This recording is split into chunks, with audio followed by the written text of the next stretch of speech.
हाँ, मोहित आरंभ करते हैं अब, है ना? हाँ जी। कराइए। जी। आप सभी को सादर प्रणाम। सभी का हमारी इस आज की कक्षा में हार्दिक स्वागत है। सबसे पहले हम अपनी कक्षा का विधिवत आरंभ कर लेते हैं। परमपिता परमात्मा का बहुत सारा धन्यवाद, जिनकी कृपा से, जिनकी प्रेरणाओं से या जिनकी बनाई हुई इन उत्तम तकनीकी व्यवस्थाओं में हम सभी लोग इस कक्षा में जुड़ पाने का सौभाग्य प्राप्त कर पा रहे हैं। परमेश्वर के प्रति मन में ढेर सारी कृतज्ञता का भाव बनाकर रखेंगे। सभी लोग एक अनुकूल और व्यवस्थित आसन में बैठ जाएंगे। यह सुनिश्चित करेंगे कि जब तक हमारी यह कक्षा चलेगी, हम अपनी सभी बाह्य वृत्तियों को, क्रियाकलापों को, व्यवहारों को स्थगित करके रखेंगे। अपना सारा ध्यान कक्षा के आज के उस विषय पर लगाकर रखेंगे, जिस विषय के को लेकर हम सभी लोग यहाँ आमंत्रित हुए हैं। परमपिता परमात्मा से प्रार्थना भी करेंगे कि हे प्रभु, आप हमें सद्बुद्धि दीजिए, आप हमें उत्तम योग्यता दीजिए, आप हमें बहुत प्रकार की प्रतिभाओं से युक्त कीजिए। ऐसी उत्तम और शुद्ध भावनाओं के साथ हम सभी लोग परमपिता परमेश्वर की स्तुति, प्रार्थना और उपासना पूर्वक एक वेद मंत्र का उच्चारण करेंगे।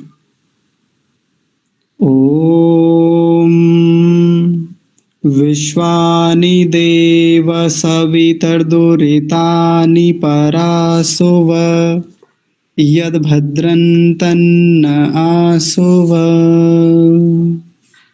हे प्रभु, कार्यमिदं सफलं निर्विघ्नं सुसंपन्नं भवेत्।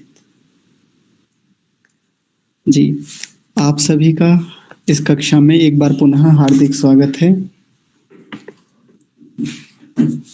अभी हमारी कक्षा में इस समय लगभग 15 लोग हैं।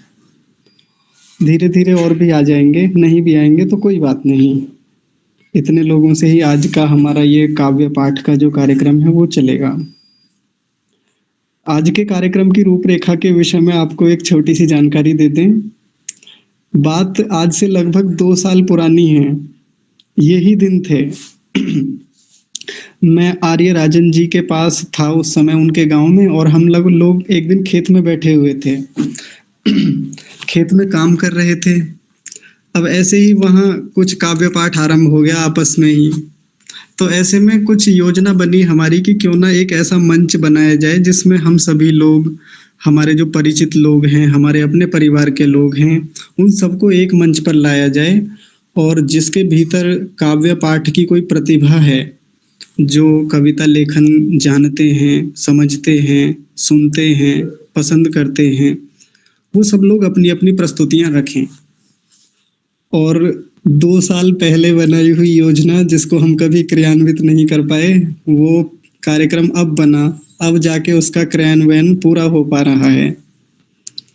तो उसी के चलते आप सभी लोगों को यहाँ पर आमंत्रित किया गया है।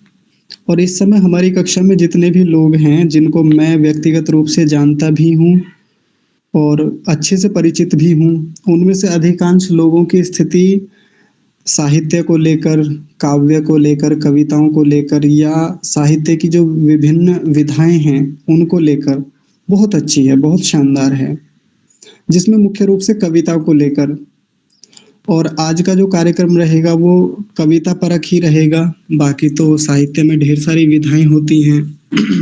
निबंध लेखन एक विधा है, कहानी एक विधा है, पत्र लेखन एक विधा है, ऐसे ढेर सारी विधाएं हैं। लेकिन ज़्यादातर समाज में जिसका प्रचलन अधिक है, जिसकी ख्याति अधिक है, वो कविता ही है। तो आज का हमारा ये सम्मेलन काव्य परक ही रहेगा, जिसमें जो जो लोग कविताएं लिखते हैं, पसंद करते हैं, वो उनकी प्रस्तुतियां रखी जाएंगी। और जैसा आप लोगों के पास संदेश पहुंचा होगा, उस संदेश में आपने एक बात पढ़ी होगी कि इसमें स्वरचित कविताओं को ही प्राथमिक वरीयता दी जाएगी। ऐसा लिखा हुआ था ना उसमें, जो जो लोग अपनी स्वयं की कविताएं रचते हैं, लिखते हैं। देखिए, वैसे तो लिखने को तो हर व्यक्ति लिखता ही है कुछ ना कुछ, लेकिन बात वो है कि जो वो लिखे वो समाज का आईना भी हो, लोगों की भावनाओं से जुड़ने वाला हो और लोगों को जोड़ने वाला भी हो। ऐसा हमारा काव्य हो तो फिर वो एक सफल काव्य माना जाता है। आज के इस कार्यक्रम को हम आगे बढ़ाते हैं। वैसे तो सभी का व्यक्तिगत परिचय करा पाना उतना संभव नहीं है, लेकिन धीरे-धीरे परिचय होता रहेगा। अब मेरे पास तक जो एक सूची आई थी, जिस सूची के माध्यम से मुझे बताया गया था कि ऐसे-ऐसे यहाँ पर प्रस्तुतियाँ दी जानी हैं, तो मैं उसी के अनुसार ही यहाँ पर आमंत्रित करूँगा और आप सब लोग अपनी प्रस्तुतियाँ देंगे। एक छोटा-सा निवेदन मैं पहले कर देता हूँ। जितने भी लोग अभी कक्षा में उपस्थित हैं, सभी लोग अपना वीडियो बंद रखेंगे और अपना ऑडियो भी बंद ही रखेंगे। जब जिसकी प्रस्तुति का नंबर आए तब आप बोलिएगा।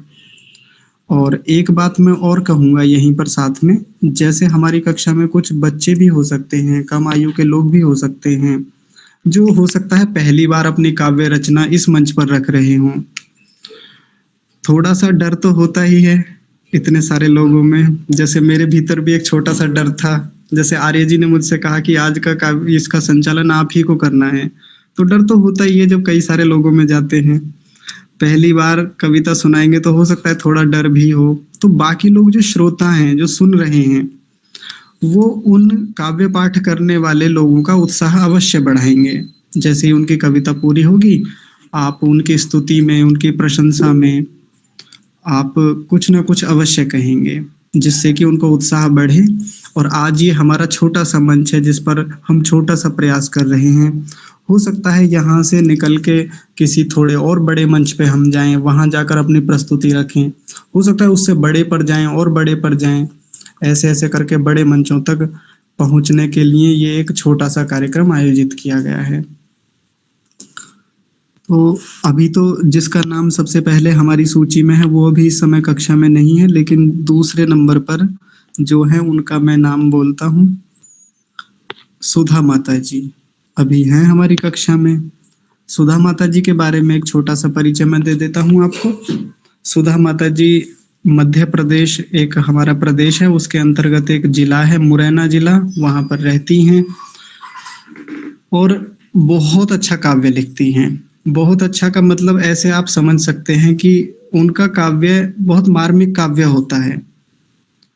यदि कोई बेटा हो, कोई बेटी हो, कोई माँ हो, कोई स्त्री हो, कोई सैनिक हो, यदि उस रूप में जुड़ता है उनके काव्य से तो भाव विभोर हो जाता है। मैंने कई बार उनकी कविताओं को सुना है, कक्षाओं में सुना है और मैंने लोगों को रोते देखा है कक्षा में। वो भी भावुक हो जाती हैं, लेकिन वो अपने भाव हैं उनके, तो मैं चाहता हूँ कि आज अपनी उन्हीं रचनाओं में से किसी एक ऐसी उत्तम रचना को वो हमारे सामने प्रस्तुत करें, जिसके लिए वो जानी जाती हैं। और एक और मज़ेदार चीज़ है, जैसे आपने देखा होगा शंभू शेखर एक कवि हैं, आपने उनका नाम सुना होगा। उनकी अपनी एक गाने की शैली है। वो जितनी भी कविताएँ लिखते हैं, एक ही शैली होती है हमेशा उनकी गाने की। डॉक्टर कुमार विश्वास साहब को आपने देखा होगा, एक ही शैली मिलेगी ज़्यादातर उनके गाने की, एक ही धुन मिलेगी, ऐसा। तो सुधा माता जी भी एक ऐसी कवयित्री हैं कि जिनके गायन की एक ही शैली है और बड़ी उत्तम शैली है। ज़्यादा परिचय ना देते हुए, बाकी तो उनकी कविता उनका परिचय स्वयं देगी, आप उसको समझ पाएँगे, आप उनके भावों से जुड़ेंगे। इसलिए मैं सुधा माता जी को आमंत्रित करता हूँ कि वो अपने उन उत्तम रचनाओं में से किसी एक अच्छी रचना को हमारे सामने प्रस्तुत करें। सुधा माता जी। जी, सभी को सादर नमस्ते। तो यहाँ पर हम एक कविता, क्या मतलब इसको लोरी ही बोलते हैं, तो बस वही सुनाने का प्रयास कर रहे हैं। तू ही तो सम्राट भरत है, तू ही मेरा देव व्रत है। तू ही तो सम्राट भरत है, तू ही मेरा देव व्रत है। कहती सुधा माता तुझसे, करना तुझको भीष्म व्रत है। सुंदर तन मन तुझे मिला है, ईश्वर ही तेरा सत्य पिता है। ये तन एक ब्रह्मांड मिला है, जिसका तू सम्राट बना है। ईश्वर का प्रतिनिधि तू बन जा, वेदों का तू रक्षक बन जा। हार न जाना इस मन से बेटा, अब तू योगी बन जा।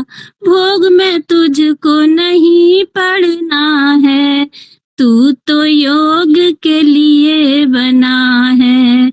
दुष्टों पे विजय तुझको करना है, तू ही तो श्री कृष्ण बना है।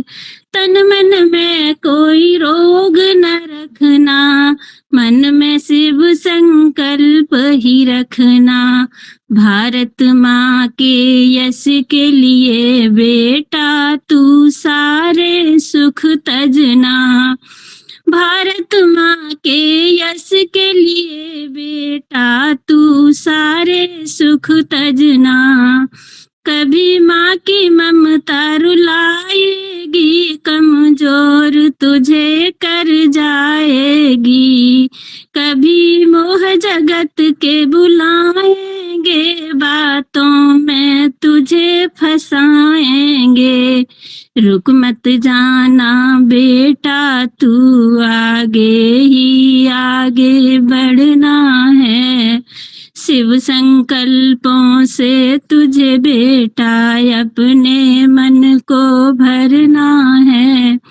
शिव संकल्पों से तुझे अपना जीवन सफल बनाना है। नदिया पर्वत से निकली है, जाके सागर में मिलती है। कई पत्थर कई पर्वत रोके, रुकने से वो कहाँ रुकती है।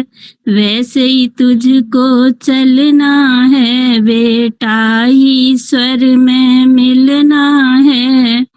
वैसे ही तुझको चलना है बेटा, ईश्वर में मिलना है।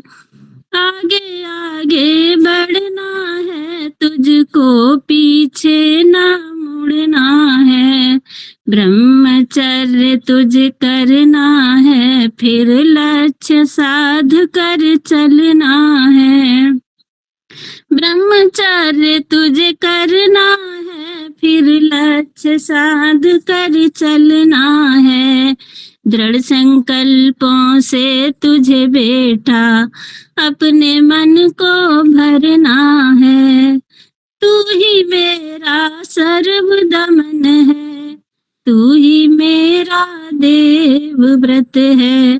कहती भारत माता तुझसे, करना तुझको भीष्म व्रत है। ओम।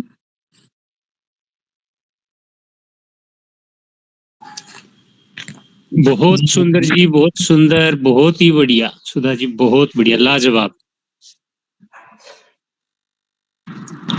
अद्भुत काव्य पाठ किया है माता जी ने, बहुत ही सुंदर, और बहुत कुछ इन पंक्तियों में रहस्य छुपा हुआ है।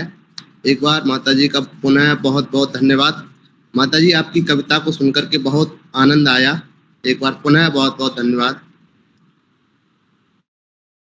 जी सभी को बहुत बहुत धन्यवाद। बहुत अद्भुत और मार्मिक गीत, बहुत अच्छा लगा। आपकी कविता बहुत अच्छी रही, एक एक शब्द प्रेरणा वाले।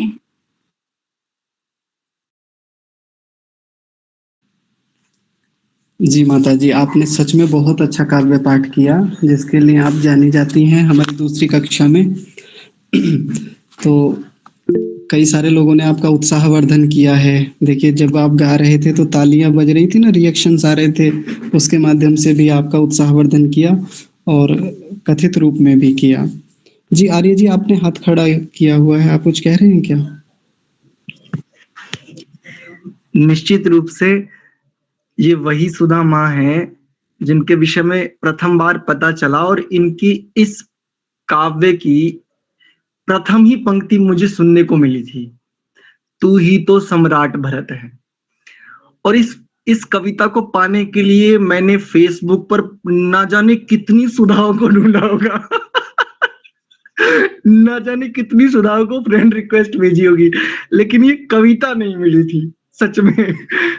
मतलब शब्द बहुत ही सुंदर, सरल, सहज, लेकिन जो प्रेरणाएं हैं वो वास्तव में बहुत ही उत्तम है। बहुत धन्यवाद माता जी। जी खुश रहो बेटा सदा। आर्य जी एकदम ठीक कह रहे हैं आप। इसमें इस पंक्तियों में देखेंगे माता जी ने कितने सुंदर भाव भरे हैं। एक माँ कितना अपने बच्चे के लिए कल्पनाएं कर सकती है, कितना सोचती होगी। सामान्य माताएं तो अपने बच्चे की इहलौकिक उन्नति के लिए कामनाएं करती हैं, मेरा बेटा बहुत बड़ा बने, अच्छी नौकरी लगे, अच्छी बहू लेके आए घर में, इतने तक कल्पनाएं रहती हैं। लेकिन माता जी की कल्पनाएं क्या हैं? ईश्वर का प्रतिनिधि तू बन जा, वेदों का तू रक्षक बन जा। देखिए कितनी उत्तम भावनाएं हैं इसमें। ऐसे ही कितने अच्छे अच्छे उनको उपमाएं दी हैं, कितने अच्छे अच्छे संबोधन दिए हैं। तू ही मेरा सर्वदमन है, तू ही मेरा देवव्रत है। तो माता जी ऐसे उत्तम भावों के लिए जो आप अपने बच्चों के लिए करती हैं या जिनको आप पुत्र के रूप में मानती हैं, तो उन सबको कितनी प्रेरणा मिलती होगी, कितना उत्साह बढ़ता होगा। तो आज का ये काव्य पाठ यहाँ रखने के लिए आपका हृदय से मैं बहुत सारा धन्यवाद करता हूँ। शोभनम। जी हेमंत जी आपने हाथ खड़ा किया हुआ है, आप कुछ कह रहे हैं क्या? जी सभी को प्रणाम। माता आपके लिए यही दोस्त कहना चाहूंगा, अगर भारतवर्ष की लगभग में 50% भी ऐसी हो जाए ना स्त्री या महिला माताएं, तो संपूर्ण काया पलट हो सकती है। जैसे कि आपके शब्द थे और भावनाएं और प्रेरणाएं उसमें जागृत थी, ऐसी किसी की नहीं होती। केवल और केवल एक ख्वाब होता है कि बालक जल्द ही 20-22 साल का हो, नौकरी लगे और शादी हो जाए। इससे ऊपर कोई नहीं सोच पाता। अब आप तो एक पुत्र के लिए इतना ऊपर तक का सोच पा रहे हैं, लेकिन वहां पे केवल और केवल यही लौकिक संचार को या केवल और केवल अपने स्वार्थों को ही पूर्ति के लिए जीवन जीते हैं। तो आपकी इस प्रेरणा के लिए धन्यवाद। हो सकता है आगे हम सभी को इससे प्रेरणा मिले। जी बहुत सुंदर हेमंत जी, आपने बड़े अच्छे माँ के प्रति भाव रखे हैं। शोभनम। चलिए आगे अगली श्रृंखला में हम देखते हैं और कौन है। आदित्य आर्य जी हमारे साथ जुड़े हुए हैं, अभी ताजा ताजा उनसे परिचय हुआ है हमारा। एक दिन गुरुकुल में भी मिले थे हम आपस में, तो उन्होंने हमसे कहा था कि इस बार जो बलिदान दिवस आया था भगत सिंह जी का 23 मार्च को, उस पर एक कोई काव्य पाठ का कार्यक्रम रखा जाए। तो उस समय कुछ प्रतिकूलताएं थी, पर्व थे, होली का भी पर्व था, इसलिए नहीं संभव हो पा रहा था। तो अब मैंने आदित्य जी को संदेश भेजा था कि अब एक ऐसा अवसर आया है जहां आप अपना जो भी आपकी कविताएं हैं, आपकी काव्य प्रस्तुतियां हैं, रख सकते हैं। क्योंकि उन्होंने मुझे बताया था कि वो भी कविताएं लिखते हैं और मंचों पर गाते रहते हैं, तो एक अच्छा अवसर आज बना है उनके लिए। और मैं चाहता हूँ कि सुधा माता जी के बाद दूसरा जो नंबर है उसे आप ही संभालिए अच्छे से। जी आर्य जी।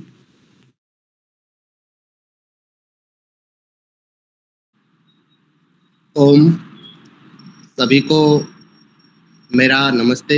मैं थोड़ा सा काव्य रचना में स्वयं भी लिखता हूँ और मैं ज़्यादातर देशभक्ति का भाव अपने अंदर ज़्यादा रखता हूँ, क्योंकि एक नौजवान वही है कि जिसके अंदर देशभक्ति की भावना है, देश समाज राष्ट्र को लेकर के उसके अंदर एक ऊर्जा है। तो सर्वप्रथम मैंने कभी 2 पंक्तियां लिखी थी, जब मैं देश की दशा को देखता हूँ और आज के नौजवान को जब देखता हूँ कि वो देश का नौजवान दारू पी करके रंगोलियां मना रहा होता है, ऐसी स्थिति में मैंने लिखने का प्रयास किया। 2 पंक्तियों के माध्यम से मैं आपसे जुड़ने का प्रयास करूंगा और हो सकता है कि आप लोग भी मेरे से जुड़ने का प्रयास करेंगे और आनंद भी आएगा। ऐसी बात नहीं है, क्योंकि काव्य पाठ करने में बहुत आनंदित महसूस करता हूं मैं और श्रोताओं को भी आनंद आता है। तो आशा और उम्मीद यही रहेगी कि आप लोग आनंद के साथ में थोड़ी सी चर्चा काव्य पाठ के माध्यम से आप लोगों तक पहुंचाने का प्रयास करूंगा। तो मैंने वो सर्वप्रथम 2 पंक्तियां लिखी थी। मोहित भैया ये पंक्तियां 2 पंक्तियां संभाल लेना आप और जुड़ जाना मेरे से। मैंने लिखा था, उस देश का पतन हो जाता है जिस देश का युवा सो जाता है, वो राष्ट्र उस देश का पतन हो जाता है। जिस देश का युवा सो जाता है वो राष्ट्र खड़ा हो जाता है।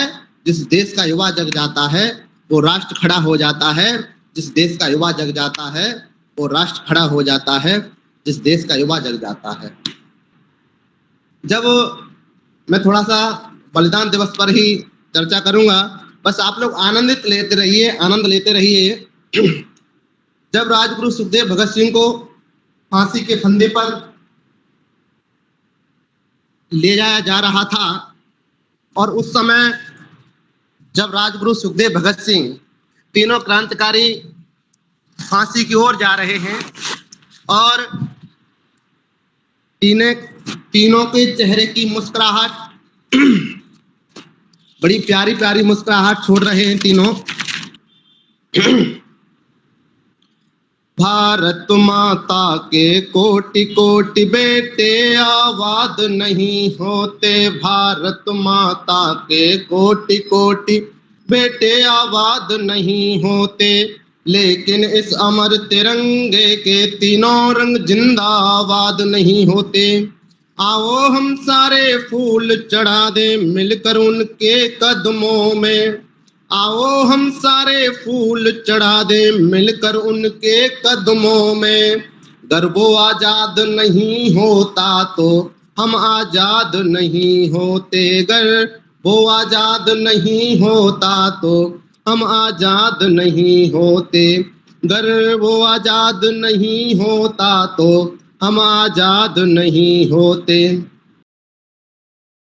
आज आवश्यकता है हमें और आपको सभी को अधिक से अधिक अपने आसपास क्षेत्र में हम जहां रह रहे हैं, जैसे रह रहे हैं, जिस स्थिति में रह रहे हैं, अधिक से अधिक हमें अपना विस्तार बढ़ाना चाहिए। अधिक से अधिक हमें स्कूल कॉलेजों में जाकर के अपने इतिहास के बारे में, अपने महापुरुषों के बारे में बताना चाहिए। तब जाकर के हमारे देश का युवा वर्ग इतिहास से जुड़ेगा। और जब इतिहास से जुड़ेगा तो वो ये नहीं कहेगा कि अकबर महान है। वो नौजवान, वो युवा वर्ग ये कहेगा कि महाराणा प्रताप महान है, छत्रपति शिवाजी महाराज महान है, चंद्रशेखर आजाद महान है, पश्चिम बंगाल का वो शेर नेताजी सुभाष चंद्र बोस महान है। वो ये कहेगा, वो ये नहीं कहेगा कभी कि अकबर महान है या अन्य अन्य जो भी आज समाज में जिनको हम महानता हम लोगों ने दे रखी है। इसलिए अधिक से अधिक हमें अपने इतिहास को पढ़ना है, अपने महापुरुषों की जीवन चरित्र को पढ़ना है। अधिक से अधिक हमें लोगों तक इतिहास को पहुंचाने का प्रयास करना है। आप सभी का एक बार पुनः मैं हृदय की गहराइयों से बहुत बहुत धन्यवाद। जी आदित्य जी, आपका बहुत सारा धन्यवाद। आपने क्रांतिकारियों से संबंधित शोभनम और जो प्रेरणा की बातें आपने क्रांतिकारियों को लेकर कही हैं वो प्रशंसनीय हैं। जी आर्य जी, आप कुछ कह रहे हैं, आप कहिए। जी, आप सभी को प्रणाम। तो आदित्य जी ने वास्तव में बहुत अच्छा काव्य पाठ किया और उनकी जो पाठन शैली है वो सच में बड़ी अच्छी लगी, बहुत ही पसंद आई। आदित्य जी ने एक बात कही कि युवाओं का रुझान नहीं है, तो आदित्य जी एक बार आप प्रसन्न हो जाइए, ये युवाओं का रुझान ही है। आप जी माता जी, बिल्कुल माता जी, मैंने बहुत बहुत धन्यवाद आपका माता जी, बहुत बहुत आभार। जी, तो आप लोगों की प्रसन्नता, आप लोगों का उत्साह और आप लोगों की जितना आप सम्मिलित होंगे वही निर्धारित करेगा कि युवाओं का झुकाव किस तरफ है। वो जवानी किस काम की जो ठेके पे खड़ी रहती है, वो तो जवानी के नाम पे कलंक है। जवानी तो वास्तव में ऐसे मंचों पे होती है। तो आप लोगों जैसे युवा भी हमारे समाज का हिस्सा है, ये हमारे लिए गर्व की बात है। चलिए आगे का कार्यक्रम संचालित कीजिए मोहित जी। जी, एक बार फिर से आदित्य जी का बहुत सारा धन्यवाद ऐसा उत्तम काव्य पाठ करने के लिए और अपनी प्रस्तुति रखने के लिए। तो आगे की श्रृंखला में हमारी कक्षा में एक और सदस्य हैं जिनका नाम है अनुष्का। मैं उन्हें आमंत्रित करूंगा और एक छोटा सा परिचय उनके विषय में आपको दे देना चाहता हूं। अभी जो सुधा माता जी हमारी कक्षा में काव्य पाठ कर रही थी आरंभ में ही, उन्हीं की बड़ी बिटिया का नाम है अनुष्का। उनका एक और परिचय ये भी है कि बहुत कम आयु में उन्होंने अच्छी खासी योग्यता प्राप्त की आर्ष साहित्य को लेकर, अपने सनातन साहित्य को लेकर। काव्य लेखन में भी उनकी रुचि है। बहुत बार मुझे भी सुनने का सौभाग्य प्राप्त हुआ, अवसर मिला। कुछ ऐसी भी कविताएं हैं उनकी जो बहुत दमदार हैं, बहुत ओजस्वी हैं, मार्मिक कविताएं भी हैं। तो मैं चाहता हूं कि एक बार वो उनकी जो भी अच्छी से अच्छी प्रस्तुति हो वो हम सब लोगों के सामने यहाँ पर प्रस्तुत करें और हमें लाभान्वित करें। अनुष्का जी।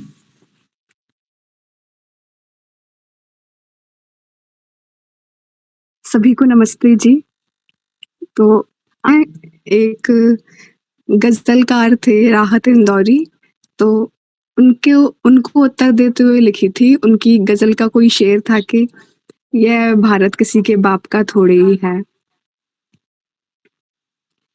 तो बहुत समय से मैंने कुछ लिखा नहीं है, तो स्वागत है जी स्वागत है। जी जी।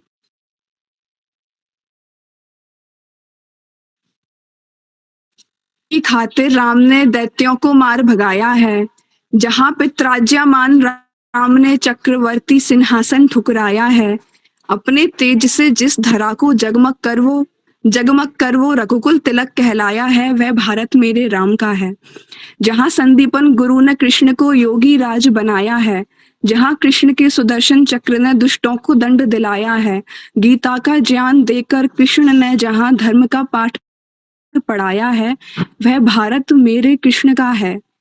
जहां मां शकुंतला ने सर्व दमन को भरत बनाया है, अपने गुणों से भरत ने जहां चंद्रवंश का मान बढ़ाया है। यह देश जिसके कारण भारत कहलाया है, वह भारत मेरे भरत का है। जहां देवव्रत के बल से गगन भी थरथराया है, भीष्म प्रतिज्ञा पर अडिग आजीवन ब्रह्मचर्य अपनाया है। शरसैया को ग्रहण करके भी जिस भूमि पर वो मुस्काया है, वह भारत मेरे भीष्म का है। जहां कौटिल्य की कूटनीति ने संसार को लोहा मनवाया है, जहां कौटिल्य की खुली शिखा ने नंद का संहार कराया है। साधारण बालक को जहां चाणक्य ने चंद्र है, वह भारत मेरे चाणक्य का है। जहां धरती के लाल पृथ्वीराज ने जन्म पाया है, इस्लाम ठुकराने के बदले जिसने नेत्रों को गवाया है, नेत्रहीन होने पर जिसने गौरी का अस्तित्व मिटाया है, वह भारत मेरे पृथ्वीराज चौहान का है। जहां की माटी से पद्मिनी ने सुंदर रूप पाया है, जहां पद्मिनी ने पति रक्षार्थ बुद्धि बल दिखाया है, आन की खातिर जहां जौहर का आलिंगन पाया है, वह भारत मेरी पद्मिनी का है। जहां दुर्गावती ने नारी शक्ति का सामर्थ्य दिखाया है, जहां प्रजा को पाल दुर्गा ने मां का दायित्व निभाया है। अफगानों मुगलों को हरा उस दुर्गा ने जहां अकबर का घमंड मिट्टी में मिलाया है, वह भारत मेरी दुर्गावती का है। जहां प्रताप के भाले ने मुगलों का रक्त बहाया है, जहां अकबर को स्वप्नों में भी प्रताप ने डराया है। स्वाभिमान की खातिर घास की रोटी खा जहां वो महाराणा कहलाया है, वह भारत मेरे महाराणा प्रताप का है। जहां शिवाजी की तलवार की चमक से औरंगजेब घबराया है, जहां स्वराज्य के स्वप्न को शिवाजी ने साकार कराया है। मलेच्छों पर विजय पाकर जहां वो क्षत्रियपति कहलाया है, वह भारत मेरे शिवाजी का है। जहां की धरा को मेरे पूर्वजों ने कर्म भूमि बनाया है, जहां की पवित्र माटी ने उनके खून में उबाल बढ़ाया है, जहां मलेच्छों के विरुद्ध धर्म को अपनाए रख मुझ तक पहुंचाया है, वह भारत मेरे पूर्वजों का है। अपनी स्त्रियों को जिन्होंने मुगलों के हरम में पहुंचाया है, गर्दन कटने के भय से जिन्होंने गुप्तांग तक कटाया है, काफिर बोल बोलकर जिन्होंने हिंदुओं का खून बहाया है, वे आज हमसे कहते हैं कि क्या ये भारत तुम्हारे बाप का है? हाँ, वह भारत मेरे बाप का है।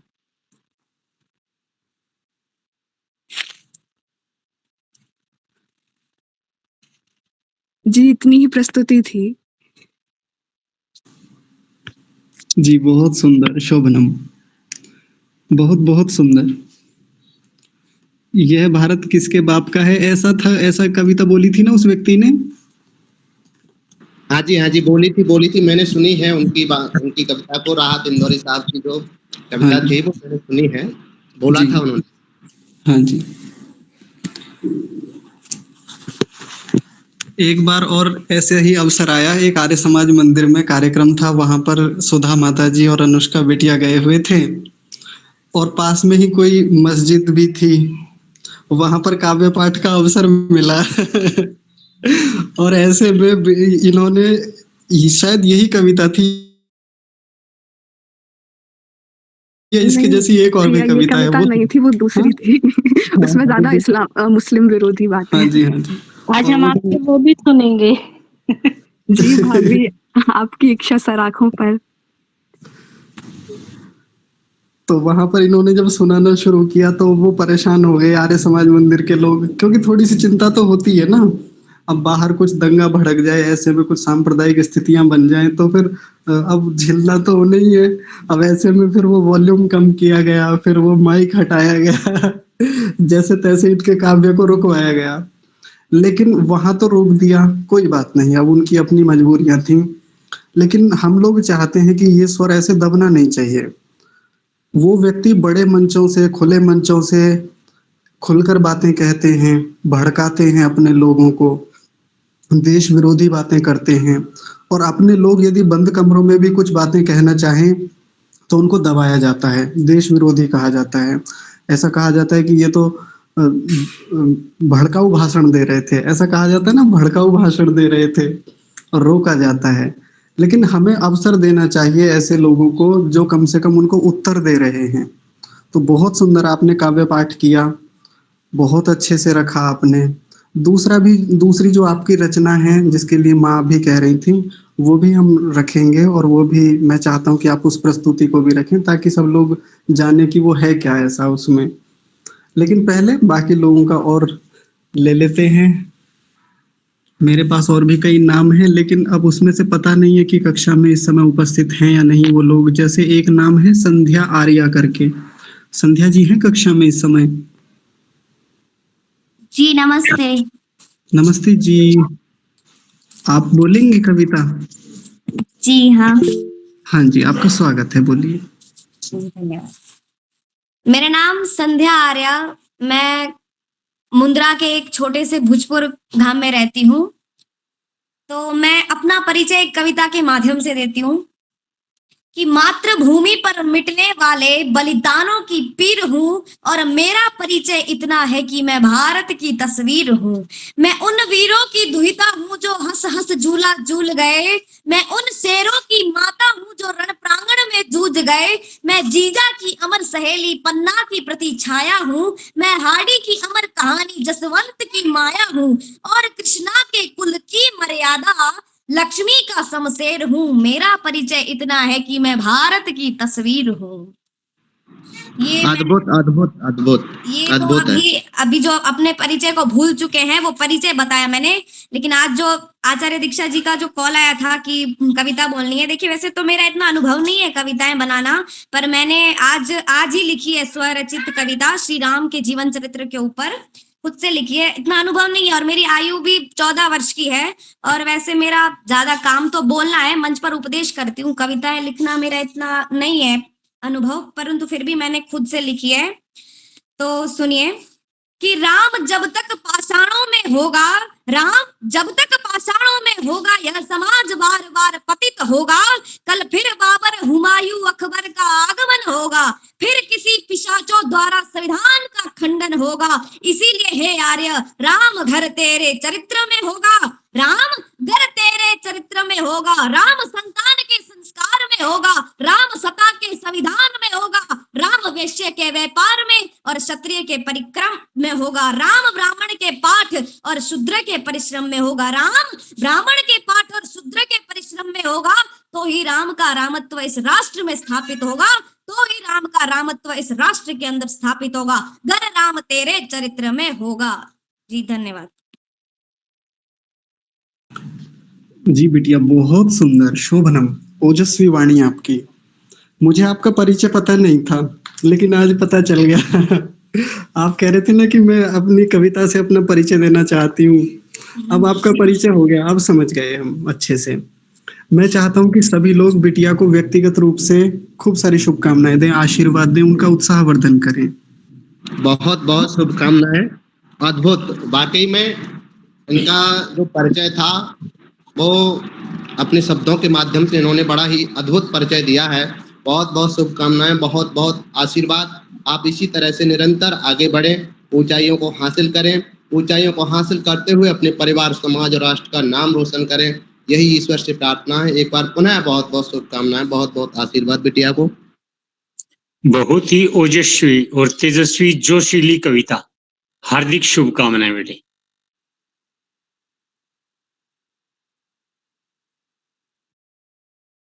बिटिया को बहुत बहुत आशीर्वाद। बहुत अच्छा लगा और बहुत गर्व होता है आपको सुन के कि आप इतने ओजस्वी तेजस्वी आपकी वाणी है और अब बहुत आगे बढ़ो और बहुत गर्व है, मुझे बहुत गर्व है। बहुत अच्छा लगा बेटा। इन्होंने अपनी जो आयु बताई 14 वर्ष, भ्रम में मत रह जाना कि इनकी आयु मात्र 14 वर्ष है। ये इनकी शारीरिक आयु है। इनके तेवर और इनकी बौद्धिक क्षमताएं और इनकी विलक्षणता, इन्होंने जैसा कहा कि मेरा मुख्य जो मेरी प्रतिभा है, वो मेरा मुख्य कर्तव्य जो है वो मंचन पर मंचन करना है, व्याख्यान करना है। कविता मेरा मुख्य विषय नहीं है।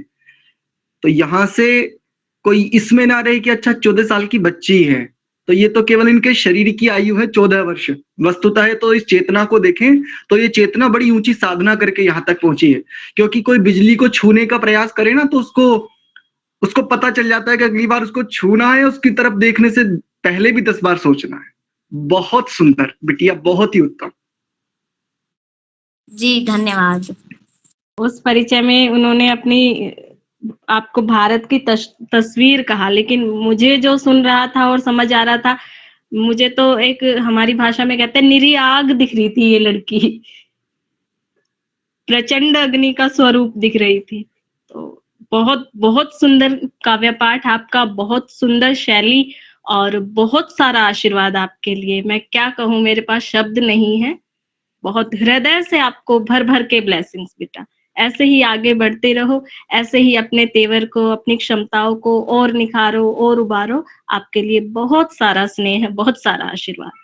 जी, अब अपनी बात कंप्लीट कर सकते हैं। मैं भी शुभकामनाएं देती हूँ बिटिया को।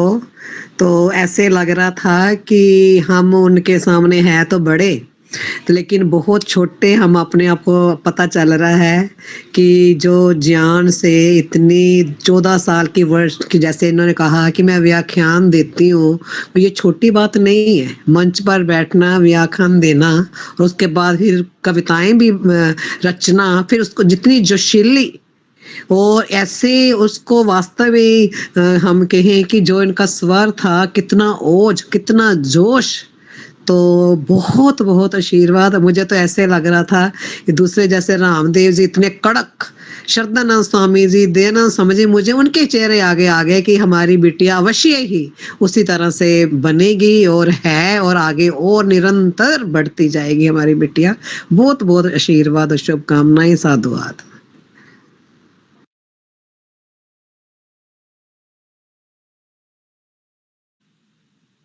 जी जी, आप सभी का बहुत बहुत धन्यवाद।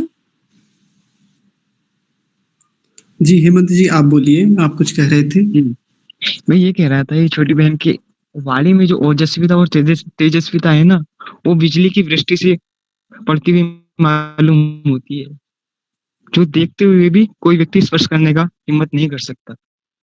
तो इस वर्ष से ही प्रार्थना करूंगा कि आपके अंदर जो ओजस्विता, तेजस्विता और वर्चस्विता जो है, ऐसी ही वृद्धि को प्राप्त होती रहे। धन्यवाद। जी बहुत सुंदर, शोभनम। सागर भाई, आप भी बिटिया के लिए शुभकामनाएं कर दीजिए बढ़िया सी। ओम, आप सभी को सादर नमस्ते। पहली बात तो जब मैं बहन को सुन रहा था, छोटी सी गुड़िया को, तो ऐसा लग रहा था कि महारानी हमारी जो लक्ष्मी बाई है वो घोड़े पर चलते हुए शत्रुओं का संहार कर रही है, और एक तरफ मेघ गर्जना हो रही है और एक बाजू सिंह गर्जना हो रही है, और एक परिपक्वता, ये तीनों का एक अद्भुत मिश्रण मैंने देखा यहाँ पर। तो ईश्वर से बिटिया के लिए और उनके माता पिता के लिए मैं हार्दिक साधुवाद करता हूँ और ईश्वर से बहुत सारी प्रार्थना भी करता हूँ और उनको साधुवाद देता हूँ। अस्तु।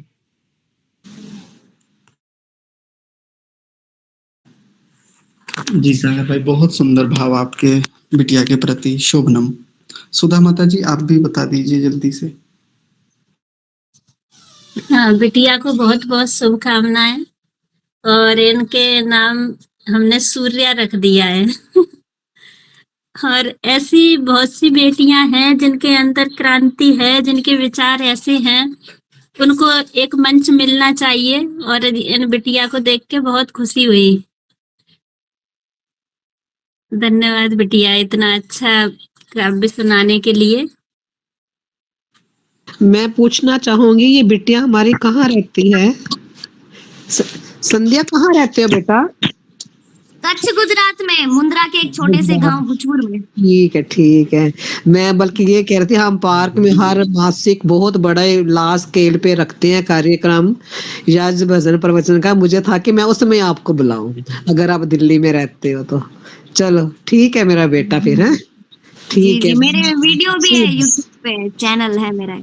चलो ठीक है, आप उसको बल्कि कब भेज देना इसमें, ठीक है? जी जी जी बहुत सुंदर। शोभनम। जब ये बोल रही थी ना, अपना काव्य पाठ कर रही थी, तो आप लोगों ने शायद आयुषी राणा भारती जी को सुना होगा। बिल्कुल वैसा ही स्वर, एकदम वैसा ही लग रहा था, धुआंधार, प्रचंड, है ना? तो मैं चाहता हूं कि यदि भविष्य में हमारा कोई ऐसा कार्यक्रम रखा जाए ना, जिसमें काव्य को लेके हो या और अन्य किसी विषय को लेकर हो, तो ऐसे जो बच्चे हैं या ऐसे जो योग्य लोग हैं, मैं तो चाहता हूँ उन्हीं को संचालन दिया जाए।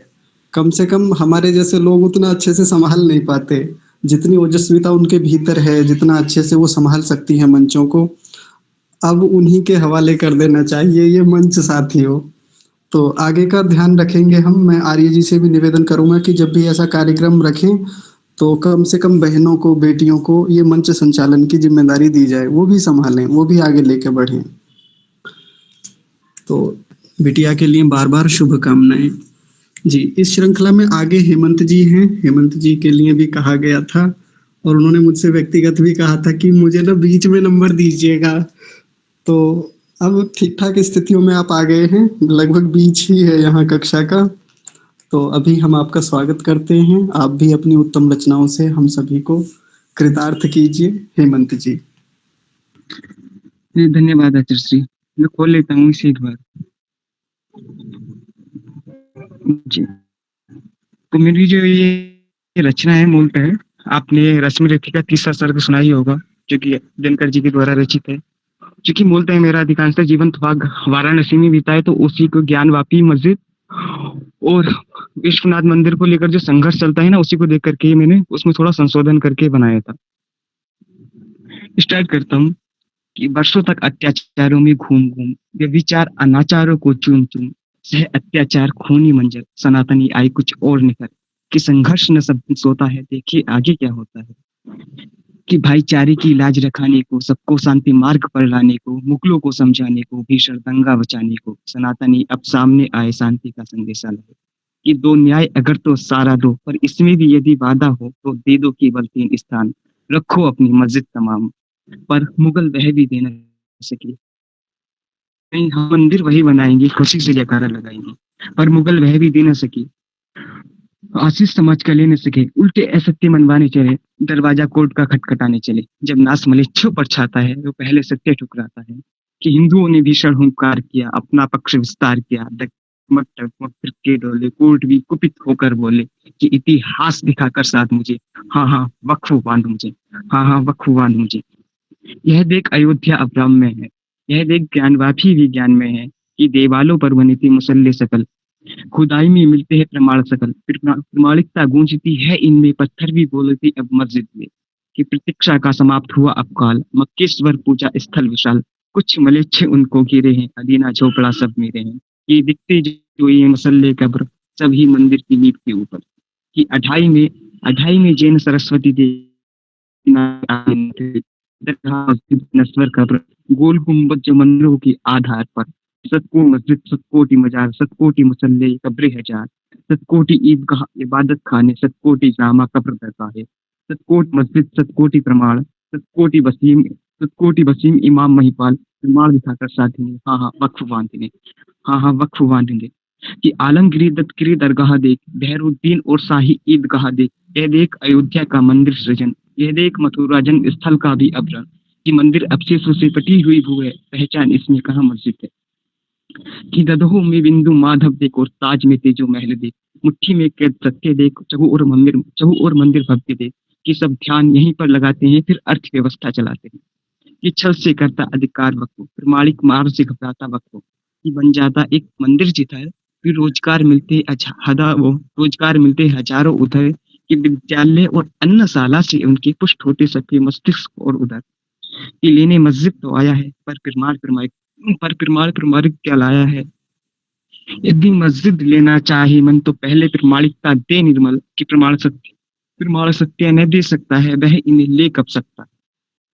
कि हित वचन नहीं वक्त ने माना, आदर्शों को नहीं उसने पहचाना, तो ले अब हम भी जाते हैं अंतिम संकल्प सुनाते हैं, अब याचना नहीं याचिका होगी, जहाँ खुदा है वहाँ खुदाई होगी, टकराएंगे वादी प्रतिवादी निकल, बरसेगी प्रमाणिकता मंदिरों पर, कि सत्यगर्जित सिंह जब डोलेगा विकराल कोर्ट मुंह खोलेगा, कि वक्फ संग्राम ऐसा होगा फिर कभी नहीं जैसा होगा, कि फिरकों पर फिरके जब टूटेंगे, बम लगाकर मस्जिदों में फूटेंगे, 72 होरों का सुख लौटेंगे, सौभाग्य मिलिच्छों के फूटेंगे, आखिर वक्फ वो शाही होगा, चलने फिरने में ऐसा ही होगा। कि था कोर्ट सन या दोनों पक्ष सहमी हुई, चुप थे या उत्सुक फैसला सुनने के लिए, केवल वक्फ ही अब घबराता था, सत्य को जो ठुकराता था, कर जोड़े हुए जज भी निर्भय, सभी पुकारते थे जय जय जय, सभी पुकारते थे जय जय जय। धन्यवाद। बहुत ही सुंदर,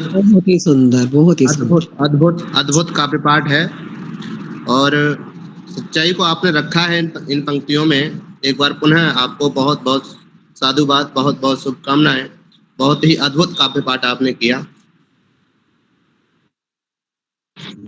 अगर समय है तो 2-3 मिनट की मैं भी कविता रखना चाहूंगी, मेरी आप स्वयं लिखी हुई है।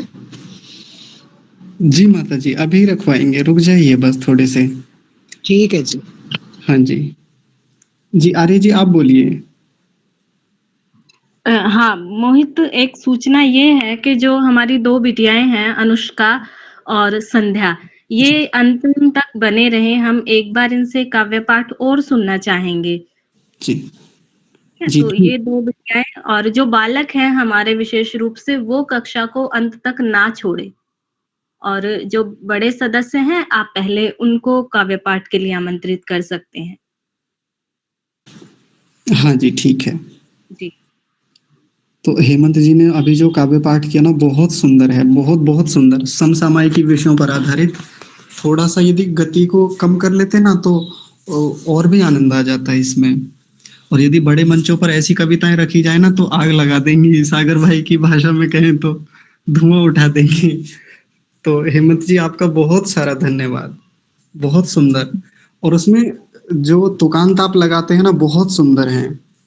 एक मुझे इसमें एक पंक्ति जो मुझे समझ में आई बहुत अच्छी, वो थी अब याचना नहीं याचिकाएं होंगी, है ना। तो बहुत सुंदर, शोभनम, बहुत सारा धन्यवाद आपका। आगे से प्रयास किया जाएगा गति को थोड़ा धीमा। हाँ जी फिर भी बहुत अच्छा लगा। हाँ, हेमंत संवैधानिक कविताएं लिखते हैं, ये पता चला इससे हमें। हाँ जी कानून की जानकारी है हेमंत जी को बढ़िया से। बहुत सुंदर। बीएचयू में रह के तो ये सब चीजें पता ही चल जाती हैं। जी सागर भाई आप कुछ कह रहे हैं, बताइए। जी बस एक बात कहना चाहूंगा आप सभी को हेमंत भ्राता के विषय में। हेमंत भ्राता जी जो है बहुत ही जिज्ञासु प्रवृत्ति के व्यक्ति हैं। और एक चीज इनकी आपको बताऊंगा कि ये काव्य इन्होंने कहीं लंबे समय से लिख रहे थे। इन्होंने बहुत काव्य के ऊपर विवेचन किया है, निरीक्षण किया है और उसके बाद इन्होंने लिखा है। ये मुझे कई समय से बता रहे थे कि भैया मैं काव्य लिख रहा हूँ। तो बहुत सारा साधुवाद, आप ऐसी रचना लिखते रहिए और उसको प्रकाशित करते रहिए। बहुत सारा साधुवाद आपको। जी सागर भाई, चलिए तो आगे बढ़ते हैं हम। जी माता जी कह रही थी ना, किरण माता जी, अपना हाँ कुछ जी, आगे हाँ रखने के हाँ लिए। जी। मुझे पता नहीं था कि आप ऐसा कार्यक्रम करते हो, तो अभी मैंने देखा कि उसमें आपका ये कार्यक्रम चल रहा है जी और मैंने सोचा हुआ भी नहीं था, लेकिन मेरे पास जो लिखी कुछ कविताएं हैं, तो एक कविता मैं ले रही हूँ। मित्र है कविता का नाम, और ईश्वर के लिए लिखा है कि प्रभु हमारे मित्र हैं। कोई माने या ना माने, ईश्वर आप हमारे मित्र हो। सदा हमारे साथ रहते, कभी अलग न होते हो। बात हमारी सुनते हो, मार्गदर्शन भी करते हो। हर राज हमारा आपके पास, किसी को ना बताते हो।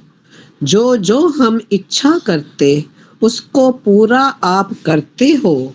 जो जो हम करना चाहते, आगे आगे चलते हो।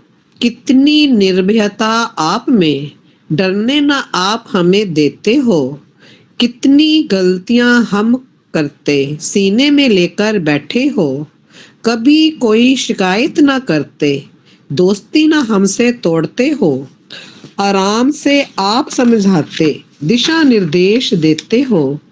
कितना सुखद साथ आपका, कितनी सुरक्षा आप देते हो। हर विपदा में साथ आपका, हल आप निकालते हो। जन्म जन्मांतर का साथ आपका, अलग कभी ना होते हो। कोई माने या ना माने, ईश्वर आप हमारे मित्र हो। ये मैंने लिखा। धन्यवाद, आपने मुझे समय दिया बोलने का। जी माता जी, आपका भी बहुत सारा धन्यवाद ऐसा उत्तम पाठ करने के लिए। जब आप ये कविता बोल रहे थे ना, तो मुझे ऐसा लग रहा था जैसे हम बचपन में वो कविताएं पढ़ते थे ना स्कूल में, कि जब पहली की पुस्तक हमें मिलती थी और उसमें पहले ही पृष्ठ पर ईश्वर भक्ति से संबंधित कोई कविता होती थी। तो ये कविता ऐसी ही है, यदि हम बच्चों को सिखाएं, पढ़ाएं, तो ईश्वर भक्ति के प्रति उनकी कैसे प्रवृत्ति बनेगी, ये इस कविता से सीखा जा सकता है। तो आप इसको बढ़िया से।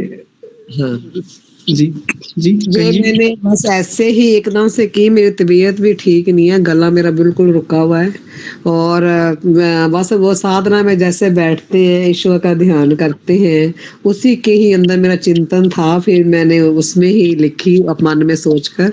तो ईश्वर के गोद में बैठ के बस जो भी है, तो 5 मिनट का। तो ये आप सही कह रहे हो, क्योंकि मैंने तो कोई किसी जगह बोलती नहीं हूँ, बस ऐसे कभी कभी लिख लेती हूँ।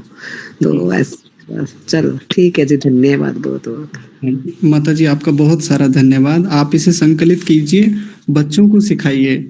बच्चों को सिखाएंगे तो निश्चित रूप से प्रेरणा बढ़ेगी ईश्वर भक्ति के प्रति। और यहाँ कक्षा में प्रस्तुति को रखने के लिए आपका बहुत सारा धन्यवाद। ठीक है जी, अलग अलग विषयों पे लिखी हुई है वैसे, काफी सारे विषयों पर। ठीक है जी, कभी फिर अवसर मिलेगा तो हाँ फिर लिखेंगे। ठीक है, जी जी। तो यहाँ तक तो हो गया है। अभी हमारी कक्षा में शायद प्रियंका बहन जी जुड़ी हैं अभी। हाँ जी, जुड़ी हुई हैं। तो इनका नाम तो, नमस्ते बहन जी, आपका नाम तो पहले ही आया था जो सूची मुझे भेजी गई थी, लेकिन कोई बात नहीं, आपकी बहुत व्यस्तताएं होती हैं। आप कक्षा में अभी जुड़े हैं, हम आपका हार्दिक स्वागत करते हैं।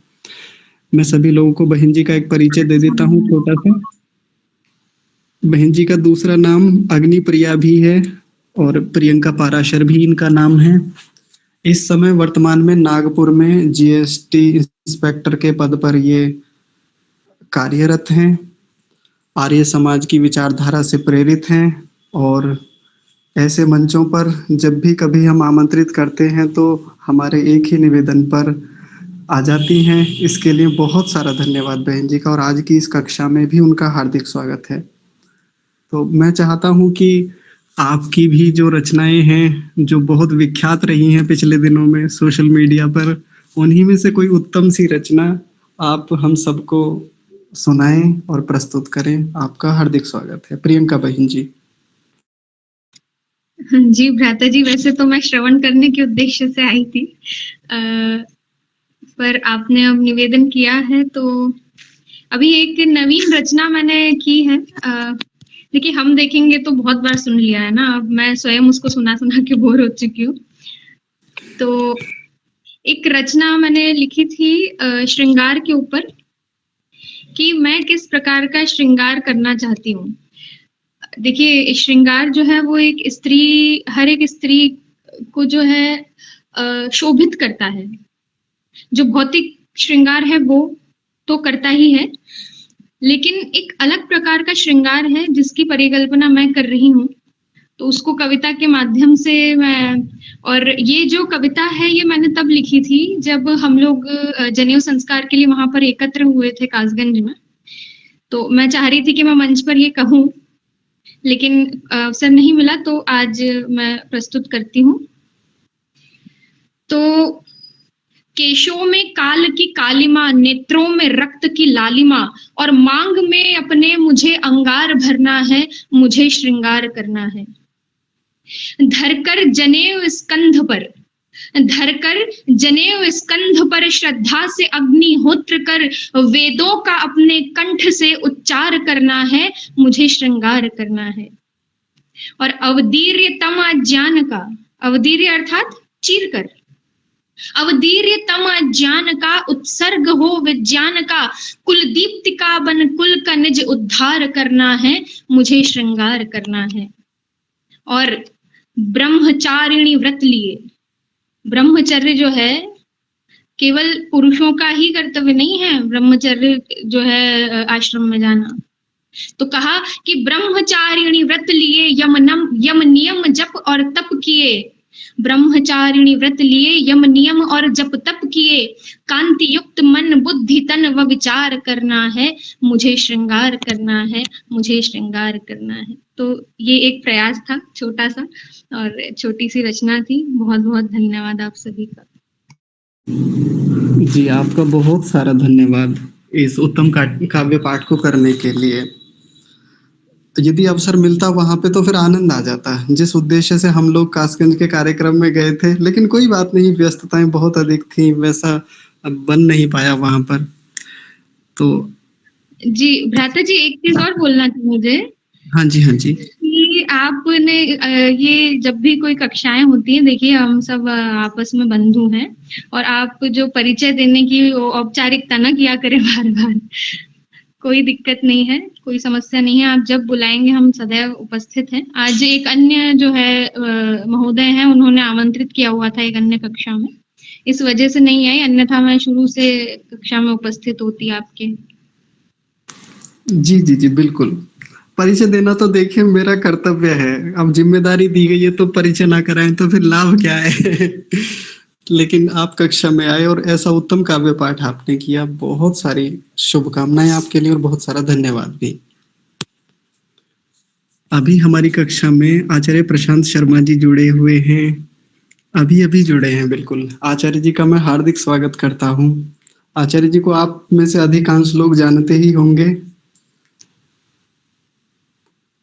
तो क्या आचार्य जी का भी काव्य पाठ कराया जाए? आर्य जी बताइए।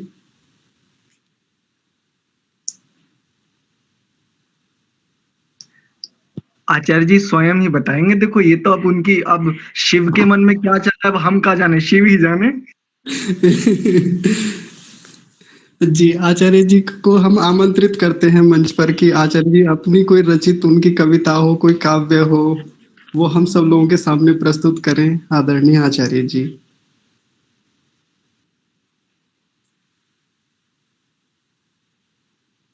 जी।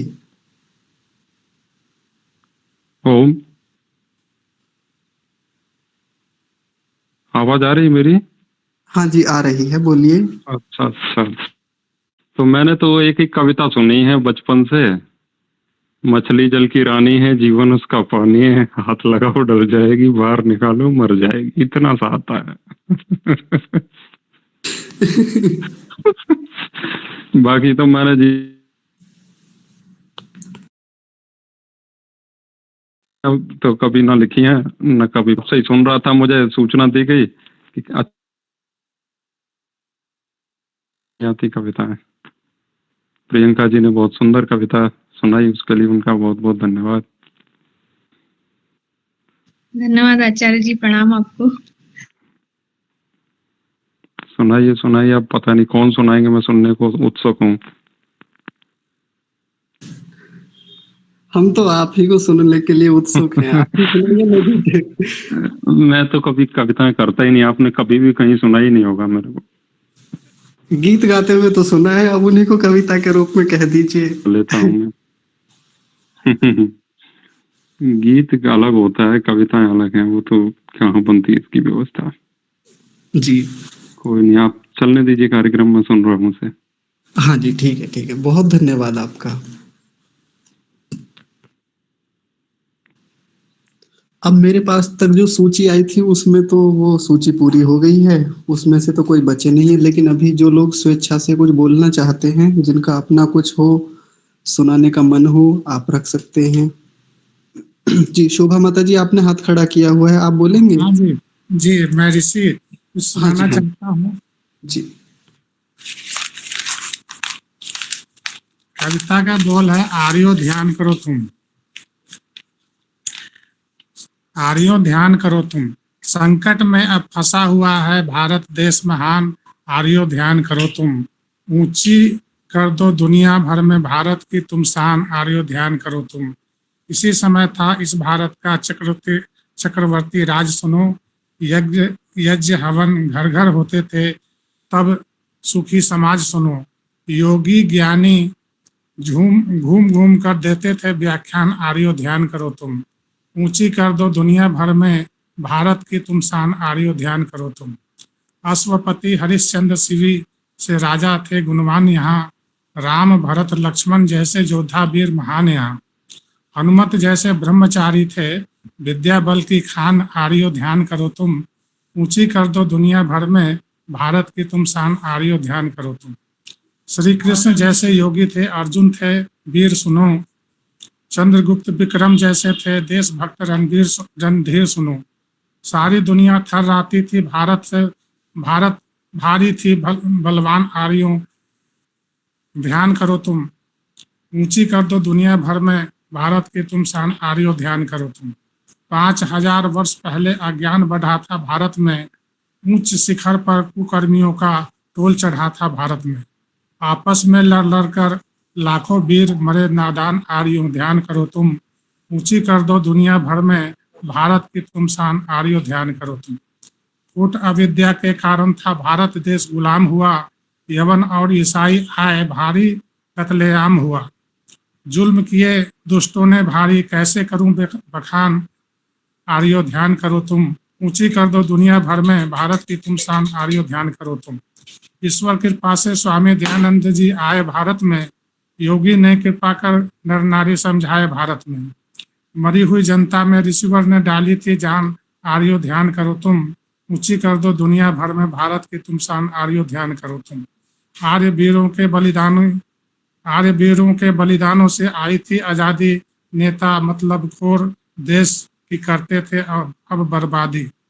पुण्य पाप को भले बुरे का जिन्हें नहीं है ध्यान करो। आर्यों ध्यान करो तुम, ऊंची कर दो दुनिया भर में भारत की तुम शान। आर्यों ध्यान करो तुम। यहाँ विपक्षी नेता अब सब वर्गवाद को बढ़ा रहे। सत्ता वाले ढोंगी लोगों को सिर पर चढ़ा रहे। कुर्सी के भूखे हैं ये सब, नहीं देश का ध्यान। आर्यों ध्यान करो तुम, ऊंची कर दो दुनिया भर में भारत की तुम शान। आर्यों ध्यान करो तुम। अगर रहा यह हाल आर्यों, यह भारत मिट जाएगा। याद रखो फिर राज विधर्मी इस भारत में आएगा।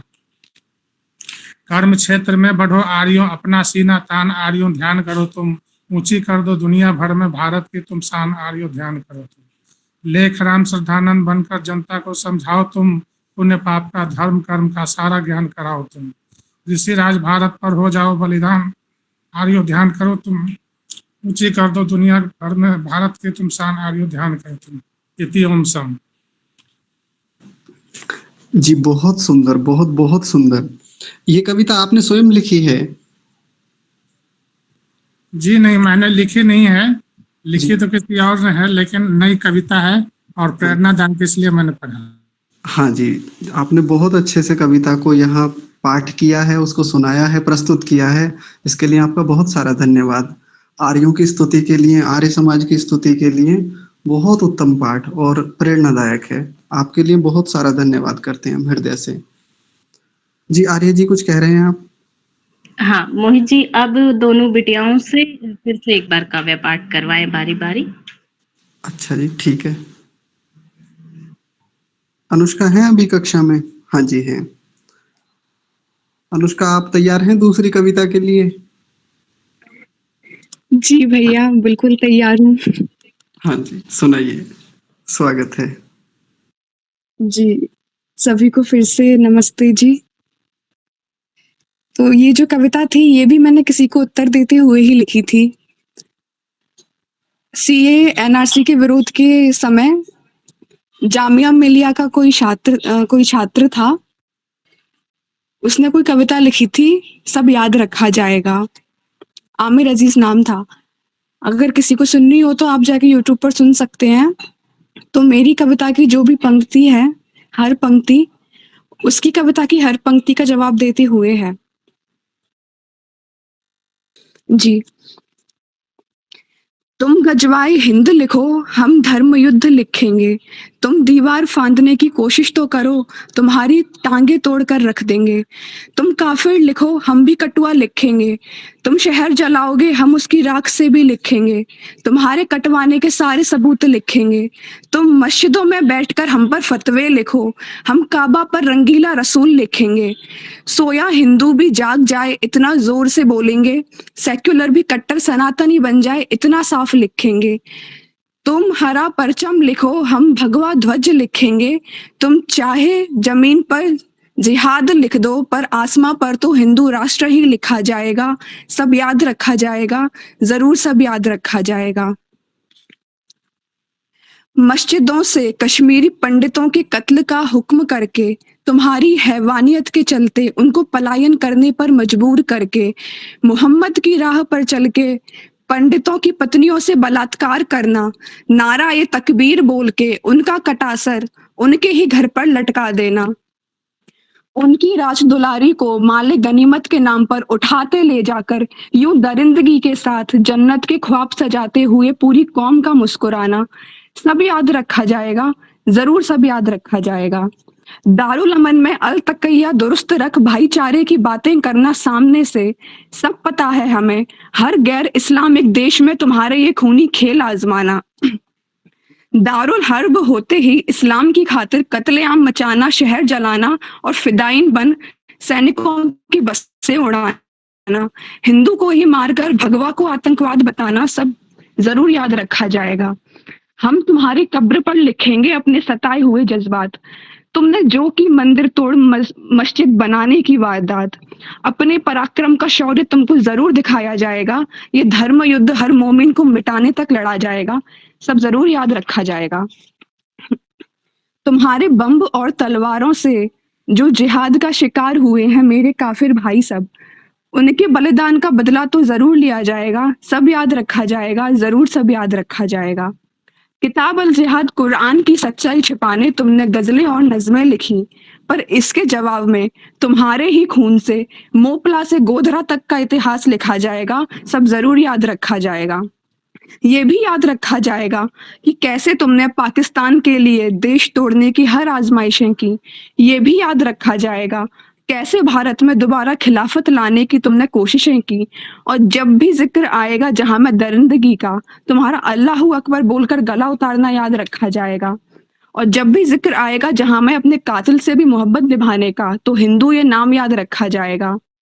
बंदा बहादुर थे जो झुके नहीं थे नोचने उनकी बोटियों से, कि महाराणा प्रताप थे जो बिके नहीं थे लालच में गद्दियों से, कि गुरु गोविंद थे जो टिके रहे अपने चारों बेटे लुटाने के बाद तक।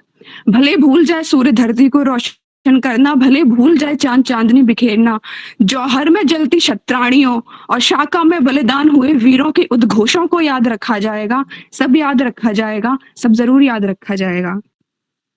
जी जी, बहुत बहुत सुंदर, शोभनम। अच्छा, एक मजेदार बात आपको बताते हैं। आचार्य प्रशांत शर्मा जी, सुधा माता जी और ये अनुष्का बिटिया, ये तीनों पता है कहाँ से हैं? मुरैना से, चंबल की घाटी से। तो फिर आप समझ ही सकते हैं कि तेवर कैसे होंगे। बहुत धुआंधार आपने ये काव्य रखा है, शोभनम उत्तमम। जितनी प्रशंसा की जाए उतनी कम।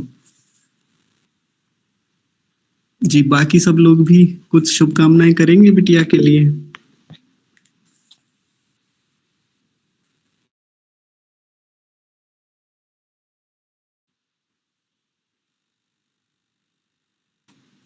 जी सागर भाई, आप बोलिए।